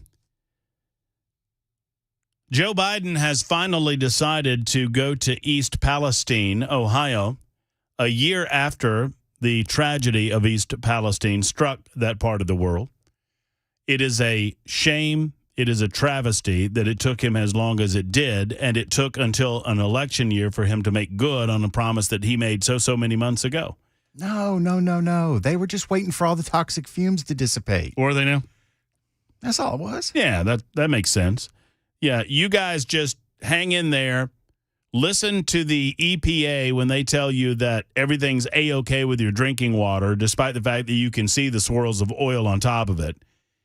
You're all good. You don't need compensation. You don't need to go anywhere else. You don't need to live anywhere else. You're fine, but it's probably not good enough for the President of the United States just yet. 6436 says that he's very disappointed in you. He or she very disappointed in you. Bell? I take it I'm related to this person? Maybe. I don't know. Disappointed because there's been... well, I'm not... You know what? I don't know why. I don't know why I do that. No, don't look at it. You're not allowed to look at the super text line for the foreseeable future. I don't know why I even brought that up. 3661 says, why are they still advertising the Liz Cheney event at Vanderbilt if it's sold out? Because they're paying for it. That's why. Y'all, a talk show host got to eat now. Y'all need to lay off Liz Cheney and John Meacham and the rest of them.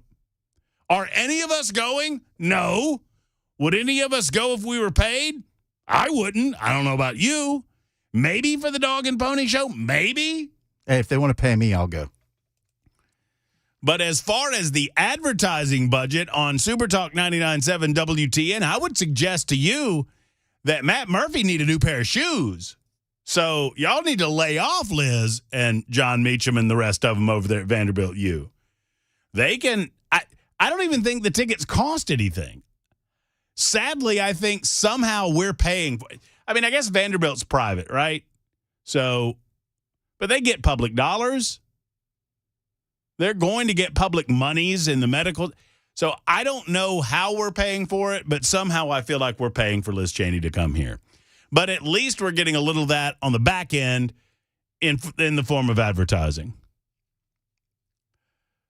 8602 says, I turn you off till the Liz Cheney commercial. Well, it's going to be over after this weekend. I mean, and it's already sold out. There's a waiting list or whatever. I don't know who's going. I'm not. I know I'm going on vacation at some point this year, thanks in part to Liz Cheney's advertising. I've seen pics of you. Y'all eating well. It's true. It's true. Fact check. True. Super Talk 99.7 WTN. Stand by.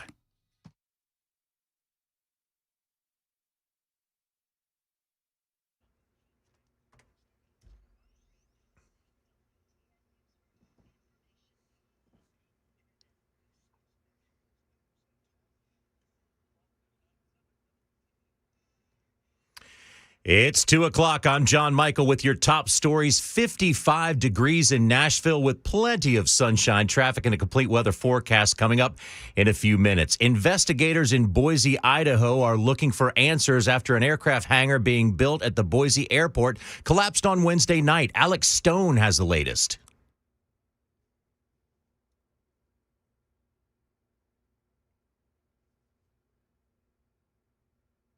Today, Boise firefighters can be seen looking around the twisted steel that buckled as a building came down. A crane came down with it. Boise police and OSHA are trying to piece together why the under-construction hangar collapsed. Still, some of the victims remain in critical condition. 3 were killed.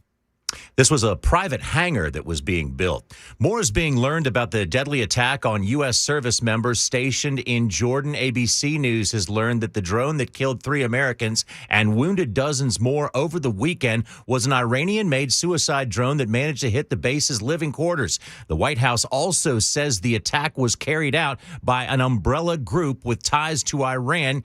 Here's Karen Travers. The White House won't say yet when that will take place, what the targets will be, what it will look like, saying that that will come at a time and manner of the president's choosing. The president is under pressure from some Republicans to strike inside Iran. They have not officially ruled that out, but officials say that the president has deep concerns about that because of what that could mean for broadening the conflict in the Middle East. It was yesterday that White House officials formally assigned blame to Iran. Right now in Nashville, Metro Police are investigating after a fight, then a shooting at the intersection of Linbar Drive and Harding Place between two people happened with two box trucks involved. News 2 said it happened around 6:45. One person got out of his truck, tried to get in the other one, then started fighting with the passenger. The other driver got out of his truck and joined the ongoing fight. The passenger was shot in the leg. The shooter was hurt in the fight. Both went to the hospital with non-life-threatening injuries. After more than 2 years, the homeless encampment in Hermitage has closed. It comes after neighbors and businesses called and emailed city officials to clean it up. News Channel 5 reports city officials said all 36 people living at that camp are now housed, and many are under a roof for the first time in several years. That's the latest news. Traffic and weather are next. I'm John Michael, WTN News.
You know, I've had my home encapsulated, and I wouldn't pretend to know how it works.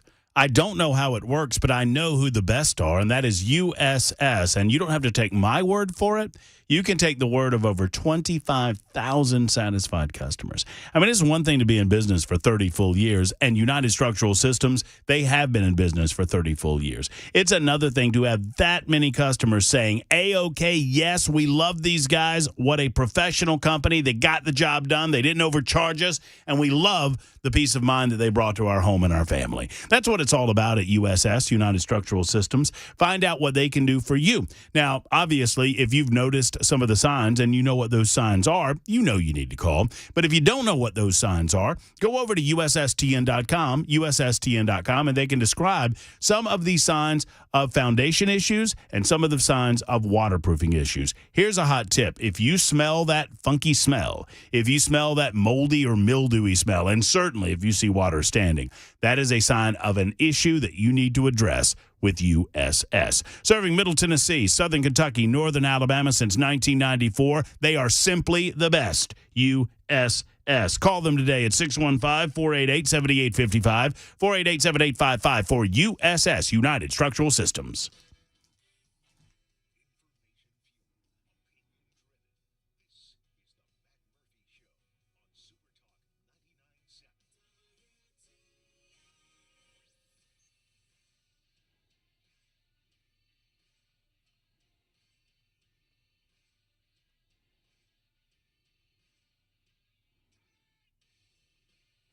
Super Talk 99.7 WTN. Pardon me. I'm just finishing up a quick text message to my good friend Steve Abramowitz. You know, I love Steve. And you guys know that. I talk about his podcast, Mill Creek View, all the time.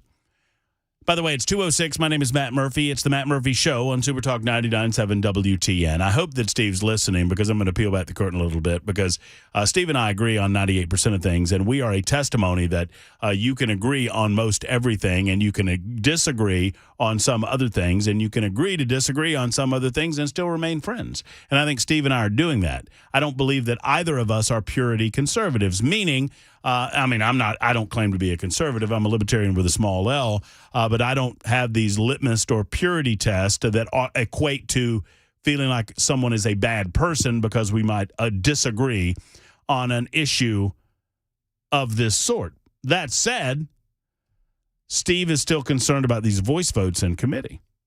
And we were having a background conversation about a vote that just happened in committee, HB 1625. I don't know what HB 1625 is, but Steve said, yeah, it's another deceptive vote passed by voice. The A's prevail. I'm curious your thoughts. No nays were audible on the video, and the website says no members of health requested to have their votes counted.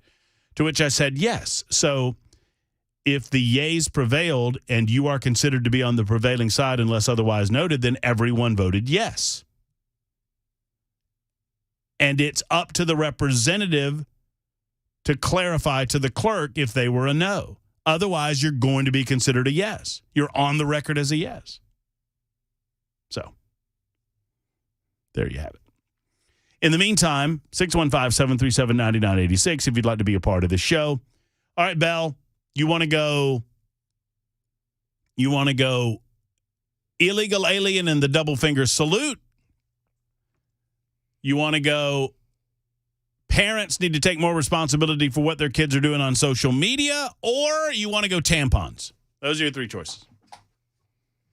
Well, I know what all three subjects are, and just to give it a little variety, because we've really hit the border hard, and I'm going to be on the Facebook thing at some point. Let's go with tampons. You want to go tampon? Yeah. I had a feeling.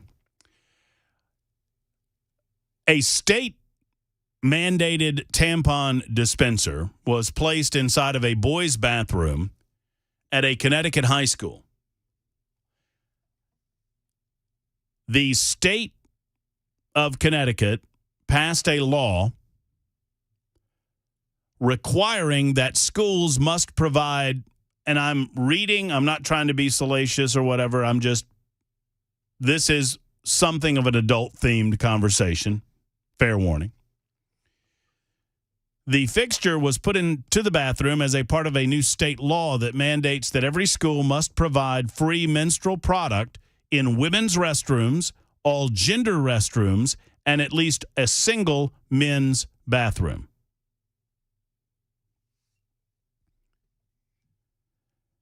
And so, to fulfill the desires of the state of Connecticut, per their state legislature, state education officials at Brookfield School installed in one of the men's bathrooms a tampon dispenser.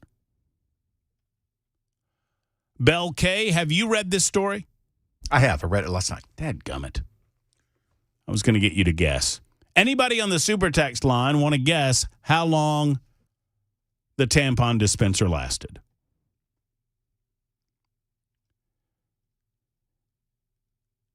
$20 minutes is the answer. Who didn't see this coming? Brookfield School Superintendent John Barilli did not share details about the incident with Connecticut Insider, which noted the story. It was picked up by the New York Post. He did note the vandalism has been addressed with the student involved. Police were not called over the incident because, quote, law enforcement is typically not involved in situations of vandalism or destruction of property unless the act rises to a much higher level of property destruction, according to Barilli. He added that tampon dispensers have been vandalized in the girls' bathrooms for years. Did you guys have this at your high school? No. We did not either. I don't know whether or not there was an avenue by which women, I would imagine that you could go to the guidance counselor or you could go to the office and you could help the school nurse and you could help yourself with these things. But I don't recall. Of course, I say that. I don't recall. No, I take it back. I did go to several women's bathrooms in our high school. So this is what happens. Mooning people in there? I was not mooning anybody in there. That was in the 7th grade. Thank you very much, Ms. Bradshaw's class. The fixture was put into the bathroom as a part of a new state law that mandates every school must provide these products in women's restrooms, all gender restrooms, and at least a single men's bathroom, according to one individual. Who is this? CT Insider reported, the school's principal, Mark Balanta. The dispenser was placed in the Brookfield High School boys' bathroom at 9:30 in the morning last Wednesday.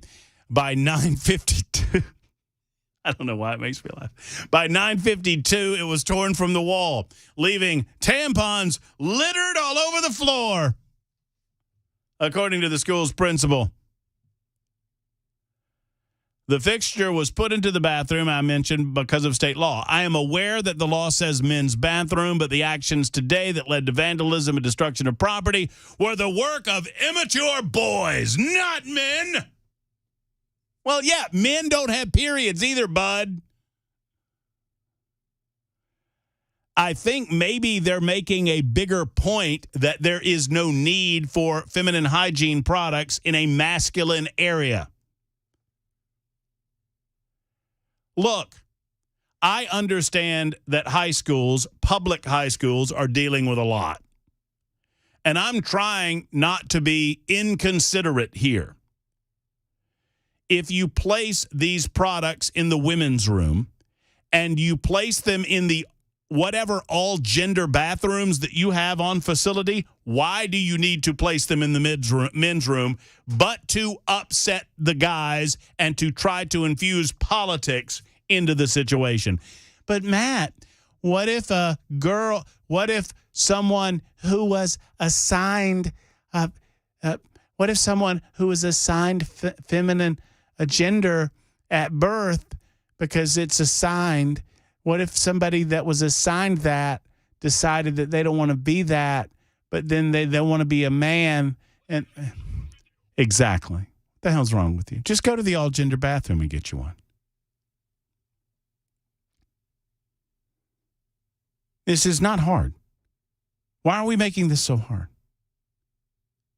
Why are we making it so difficult? In the meantime, New York Governor Kathy Hochul is now suggesting that we should actually deport some illegal aliens. By now, you may have seen the story, and it's a very serious one. It was a caught-on-camera attack on 2 New York City police officers in Times Square, where the New York City police officers were telling a group of individuals to, well, basically move along, and footage of the incident on West 42nd Street shows a New York City police officer and a lieutenant telling these individuals, who we now know were illegal aliens, to move along before a scuffle breaks out. The officers sustained kicks and punches as they attempted to wrestle some of the individuals to the ground.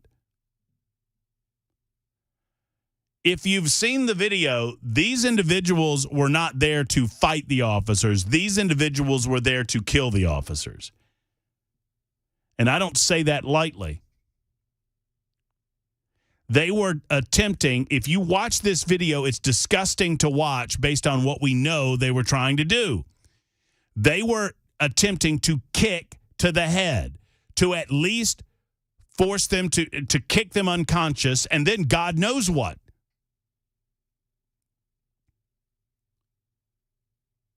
They tried to kill police officers, and they're illegally in the United States of America. Well, now, as Republican politicians are lining up to demand that these individuals get deported, Governor Kathy Hochul is now saying something should certainly be done about it, and it's something that should be looked at. The Democrat governor, speaking to reporters after announcing the nomination of Stephen James as New York State Police Superintendent, was asked about the shocking beatdown and whether or not the asylum-seeking suspects should be deported. Hochul responded, I think that's actually something that should be looked at, she said. I mean, if someone commits a crime against a police officer in the state of New York and they're not here legally, it's worth looking into. How about you never allow them to come in to begin with? How about when you declare yourself a sanctuary city or a sanctuary state, you're inviting individuals? In 2021, this same governor, Kathy Hochul, said, we want the migrants to come here. We need the migrants to come here. We bring them all. Come on now. Well, you get them all. When you ask for them all, you get them all. And when you do, you get criminals. You get individuals that have no desire to comport with the laws of this country and have no recognition of the authority of a New York City police officer, to the point that they kicked them in the head, which is what one would call a kill shot.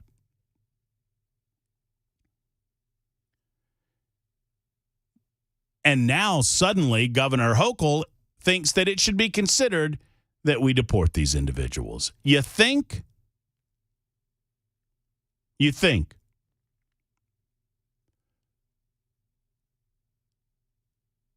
The Big Apple's sanctuary city status makes it illegal currently for anyone to notify U.S. Immigration and Custom Enforcement about criminal defendants, such as those charged in the Midtown beating. Also, in a somewhat related matter, considering the state of New York, so they're a sanctuary state and a sanctuary city. Actually, I take that back. I don't know if New York's a sanctuary state. I know that they're a sanctuary city. New York City is. Well, the sanctuary city status says that the police in question could not report these illegal aliens to Immigration and Custom Enforcement. They're not allowed to do that. Secondarily, they don't believe in cash bail. So the individuals a couple of days ago were seen on camera beating down cops and attempting to kick them in the head. One would presume to kill them. And today, do you know where they are? They're walking the street, man. They're on the street.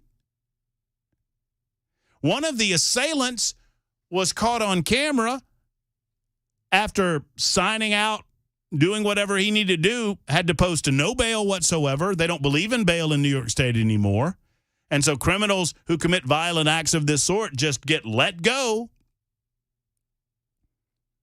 He was let go, and he decided to share with the United States of America his thoughts about this great country. He gave the old double finger salute. Illegal aliens are flipping off the United States of America. They're saying F you. They're saying it to you. They're saying it to me. They're saying it to all law-abiding citizens. They're saying it to every immigrant that came here the right way. Every single immigrant that came to the United States of America the right way. You're getting the double finger salute. That's what they give you. After beating down a cop, what sort of people are we bringing in here? Jeff is in Hendersonville with a thought on this next. Hey, Jeff, how are you? Hey, actually, I was looking for a tampon. I'll tell you what, we need. I need one. Hey, look, the current immigration bill, all of this political footballing on the border, it reminds me of a scene in Jackass. I don't know if you remember this. These guys rent a car. It's a nice car. They drive it directly to a demolition derby, and they literally beat the hell out of this thing. They bring it back to the rental center on a flatbed. The only thing that's recognizable is maybe a tire, and they say to the rental car guy, hey, somebody's got to do something about this.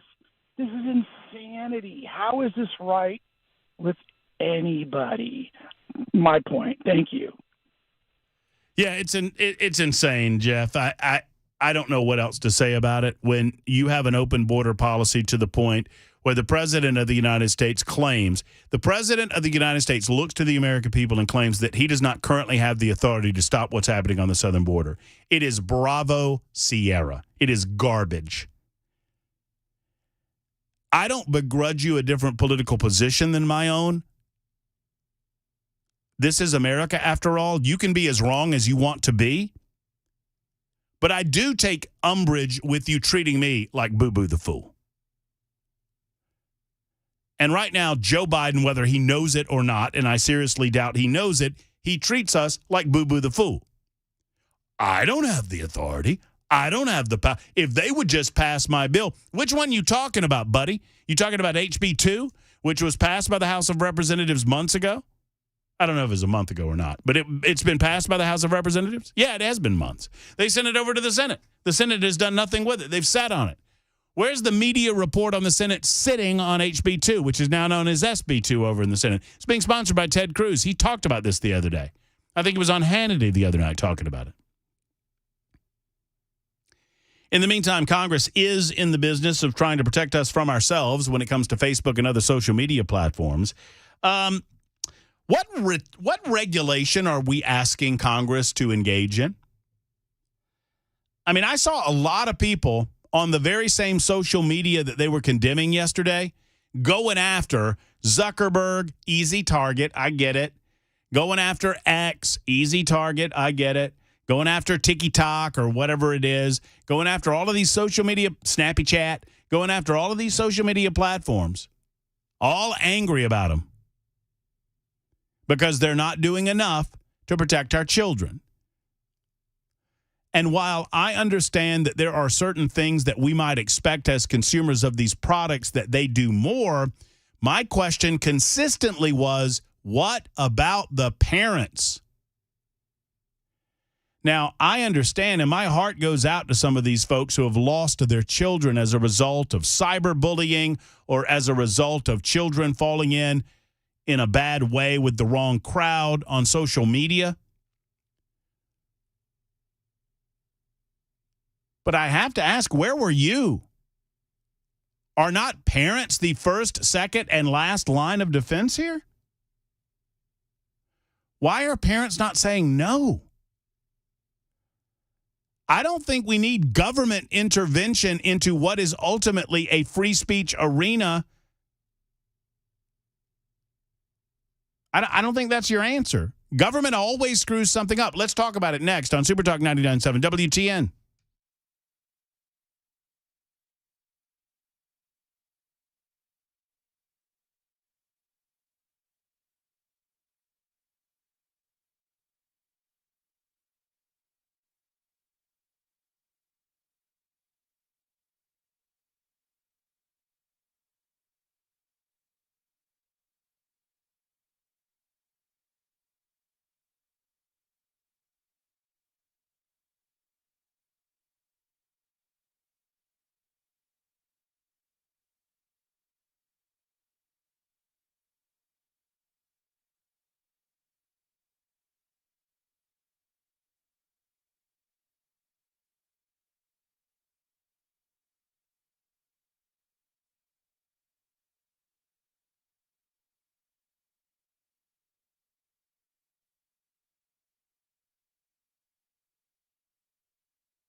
President Biden wants to get tough on violence in the West Bank, and could Tennessee students be required to learn gun safety? A big warm-up is on the way. These stories and more at 2:30 on Super Talk 99.7 WTN.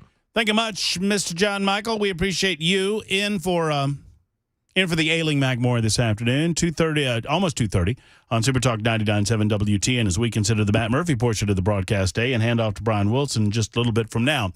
Look, I don't like any more than you do the idea of me agreeing with Whoopi Goldberg. It's a rare occasion that happens, but it has happened.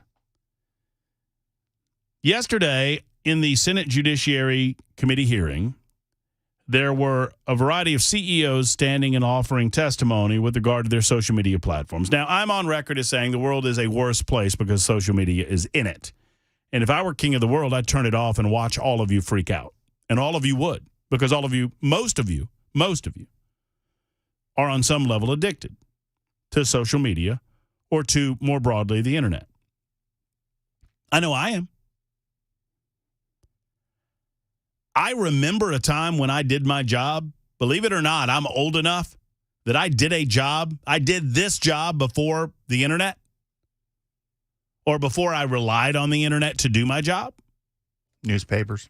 A lot of newspapers. TV. A lot of magazines. A lot of note-taking during television, during Fox News on TV. But now I don't know how I would accomplish the task. I'd figure it out.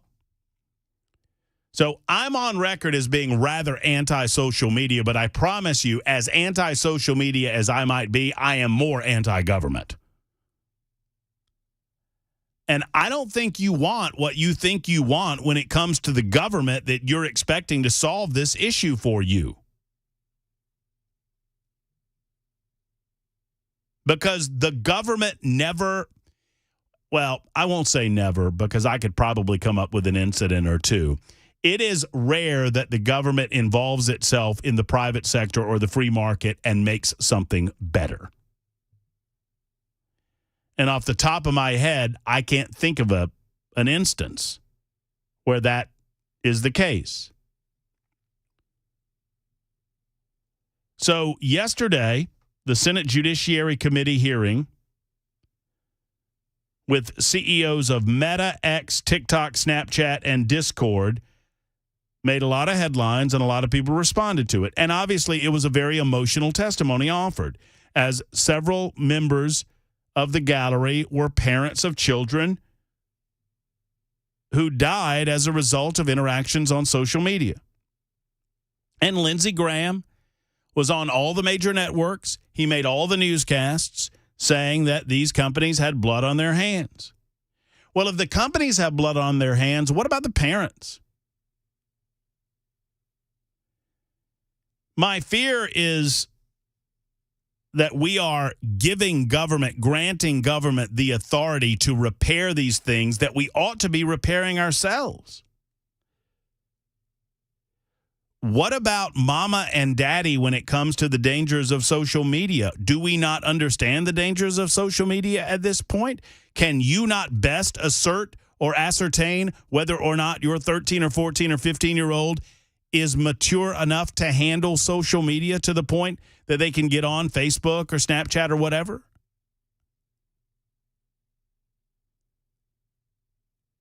I mean, it reminds me of big government leftists swooping in and demanding that we register our guns within our homes so that the government of the United States knows who's got the guns and where they are, especially when there are children within the home. It reminds me of this stupid questionnaire. Have you guys ever encountered the questionnaire where your doctor has a series of questions and they ask you if you have any guns in your home? You know how I answer that question? Yes, comma, a lot, and I underline a lot of them. And I just sit there and I wait. I just want a little pushback, just a little pushback. So I'm not trying to be hard-hearted toward parents who have had these issues come up, but I would suggest that it's a parent problem. It is not a government problem, or at least it's not a problem for government to fix. That doesn't mean that I'm defending Facebook or X or any of these other social media platforms. These are awful cesspool places. They're garbage places full of garbage people. Why would you let your kid go there? Why? 2:33, we go here with the newsroom because I'm late. John Michael is anxiously awaiting an opportunity to deliver headlines, and we'll reflect on this. And maybe if you think I'm wrong, call me because I want to hear from you. It's Super Talk 99.7 WTN.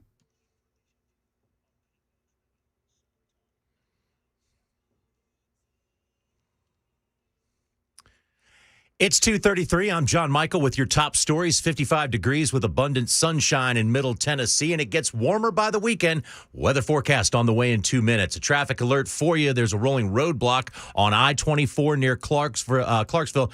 Be on the lookout for heavy delays. President Biden is signing an executive order allowing U.S. to sanction those engaged in violence against Palestinians in the West Bank. 4 Israeli settlers are being sanctioned today. Karen Travers has the latest.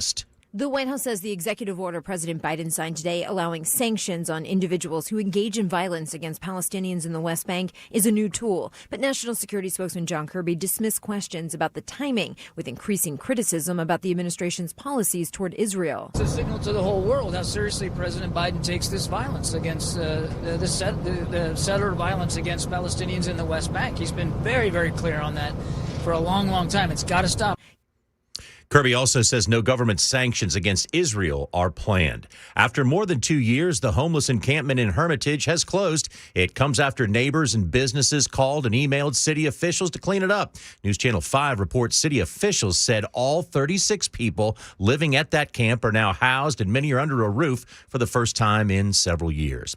A proposed bill filed yesterday would require Tennessee students to learn firearm safety in school. House Bill 2882 filed by Chris Todd, Republican from Madison County, would require firearm safety to be taught starting in the 2025-2026 school year. Schools would be required to teach under the bill safe storage of firearms, how to avoid injury if a student finds a firearm, never to touch a firearm, and to immediately notify an adult of the location of a found firearm. That's the latest news. Weather is next. I'm John Michael, WTN News.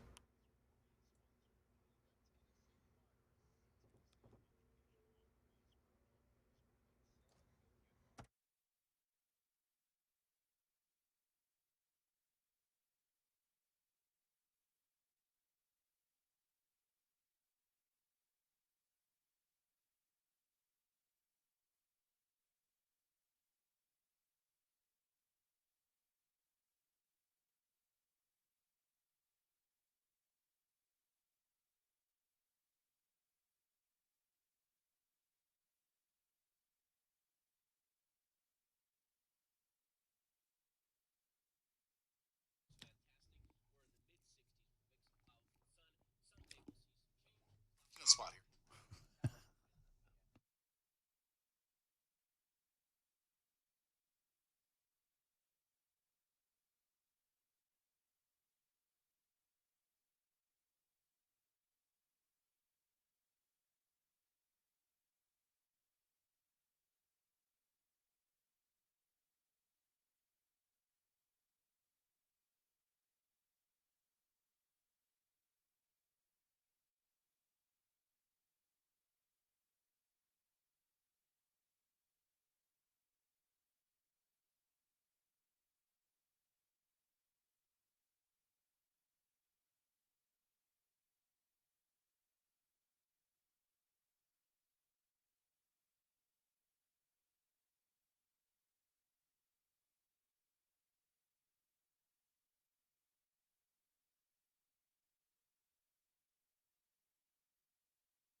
Super Talk 99.7 WTN 240.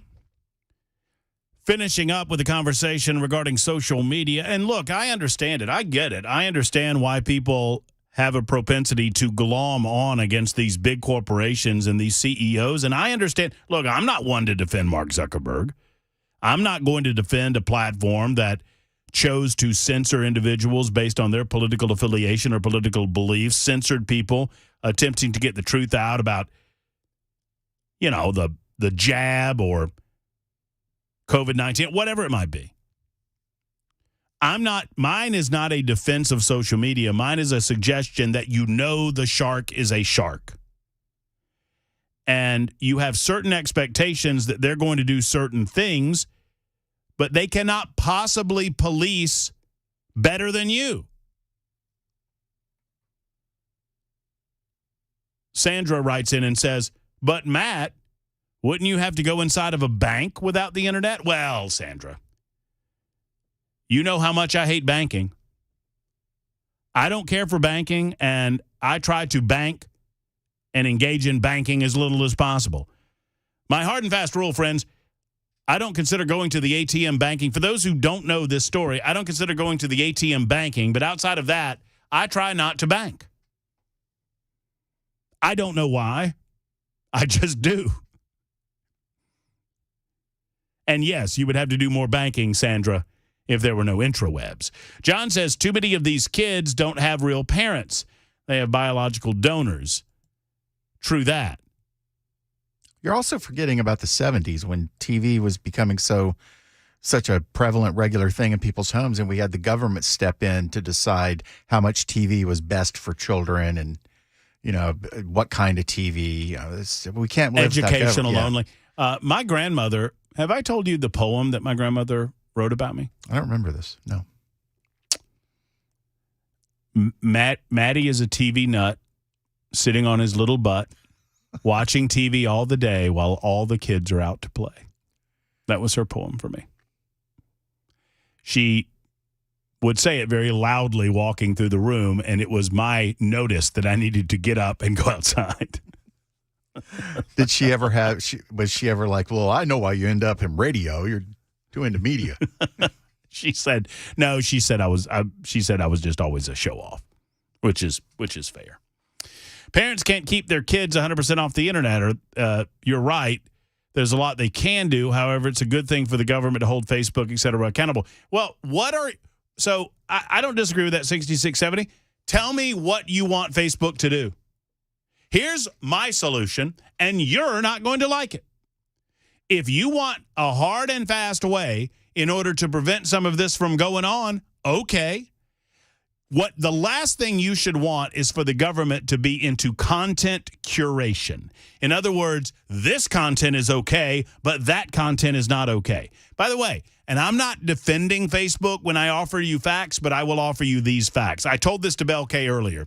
Do you know how many individuals are employed by Facebook to cull Facebook and attempt to stop some of the bad stuff from getting through? How many hall monitors has Facebook hired? 20,000.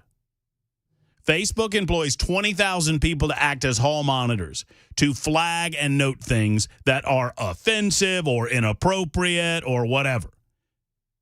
I mean, if you want to talk about the real problems of the internet, and this is what I told Bell. So Facebook has 20,000 people whose job it is to cull information and to make sure it's appropriate for the internet and for their platform. Pornhub is the largest purveyor of pornography on the internet. Do you know how many individuals that they have hired to monitor? It's got to be 100,000. 4. I'm not making that up. I actually read an article, and I want to say it was like in Forbes or something like that, but Facebook's monitoring company that they employ, that their monitors work in, has one of the highest turnover rates in business because of the stuff that these people have to look at. I bet. And they burn out so quick because of what they see. I bet. The dark side of the web is dark indeed. I just would say to be careful expecting a government to find a solution that is liberty-leaning. I understand that there are issues that were highlighted in yesterday's judiciary hearing, but know that government involvement almost always makes the situation worse. Number 2, parents have the ultimate responsibility in raising their children. Number 3, you can expect that Democrats are going to make the same argument that was made yesterday against social media CEOs and social media companies. They will make the same argument against gun manufacturers, against providers of alcohol, any other large business category that they would absolutely love the government to engage in some level of control over. Free market be damned. I promise you they will come after it. Let's do the gun manufacturers for a moment. So, social media, that's the free speech business, right? That's the First Amendment of the Constitution of the United States. And so we are suggesting that government should have some sort of content curation involvement in those platforms. Well, what would stop government from somehow having some sort of involvement as to who may or may not have guns in their homes based on the number of children that they have? Would a better solution not be to put a hard cap on age restrictions on the internet? Here's my solution. If you want a solution, here's Matt Murphy's solution. You're not allowed on the internet before the age of 16. Right? The same people that lampooned Nikki Haley for suggesting we have ID verification on the internet are now saying, yeah, go after Zuckerberg. Yeah, get him. What are you talking about? What do you think the government's going to do with an ability to cull and exclude content-specific items that you post on social media platforms? And you've already seen them do that. They did it during the last election. And they did it during COVID. And what did that lead to? A lot of us condemning and angry at Facebook for going along with it, angry at Twitter for going along with it. There's a reason Elon Musk bought that platform. But now, I mean, I understand we got our feels involved and we're all emotional about it, but cannot parents handle this situation by acting like parents and not like buddies to their kids? Look, I might sound a little hard-hearted, and I understand that it's tough sometimes, but if you've got a kid that you feel like are a little emotionally fragile, don't let them on Facebook. Yeah, but their friends are on Facebook. So what? If your legitimate concern is that your child is going to experience some level of emotional trauma or even life-threatening danger, then leave Facebook alone until they come to a certain age. Or let's just put a hard cap on it. 16, I'm fine with it. I mean, we don't let kids drive before they're 16. We do not believe we put age restrictions on it, a lot of different things in society, right? We don't let kids smoke cigarettes. We don't allow them to consume alcohol. Sadly, we allow them to transition from boys to girls and girls to boys, which shouldn't be happening. That's just absolute insanity. 8335 says, kids ain't on Facebook, Grandpa. You know what I'm talking about, 8335. Don't get me started. Grandpa's going to get angry. Change the name to TikTok. Yeah, TikTok, Instagram, Snapchat, whatever. Whatever.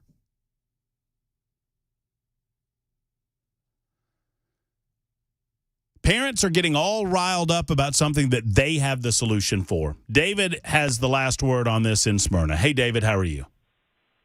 Hey, how you doing, Matt? I'm fired up, David. I hope you are. I am who Chris Hand refers to affectionately as his favorite Hebrew. But, you know, I can think of a couple instances where Facebook actually did some good. I remember you know, I'm in my mid-40s, so I also remember life pre-internet.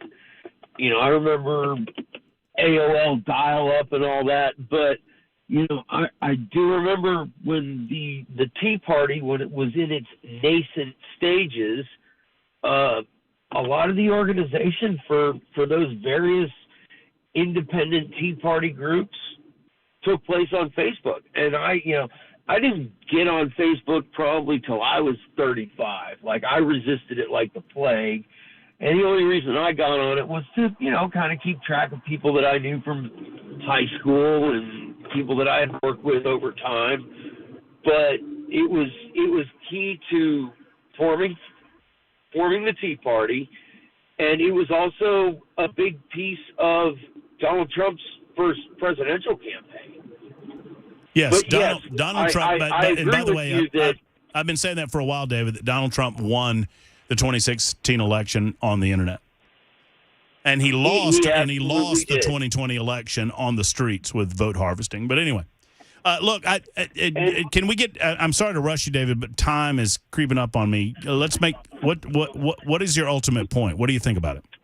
Well, I while it may have done good, just like you said, government never makes anything better, and they never get their camel's nose out from under the tent once it's under there. That's the other problem here that we need to be careful. Yeah, I don't understand what's so hard about a hard floor at the age of 16. You're not allowed on the internet before the age of 16, and you have to provide. I mean, and I understand how annoying that would be to provide age verification for other people on the internet.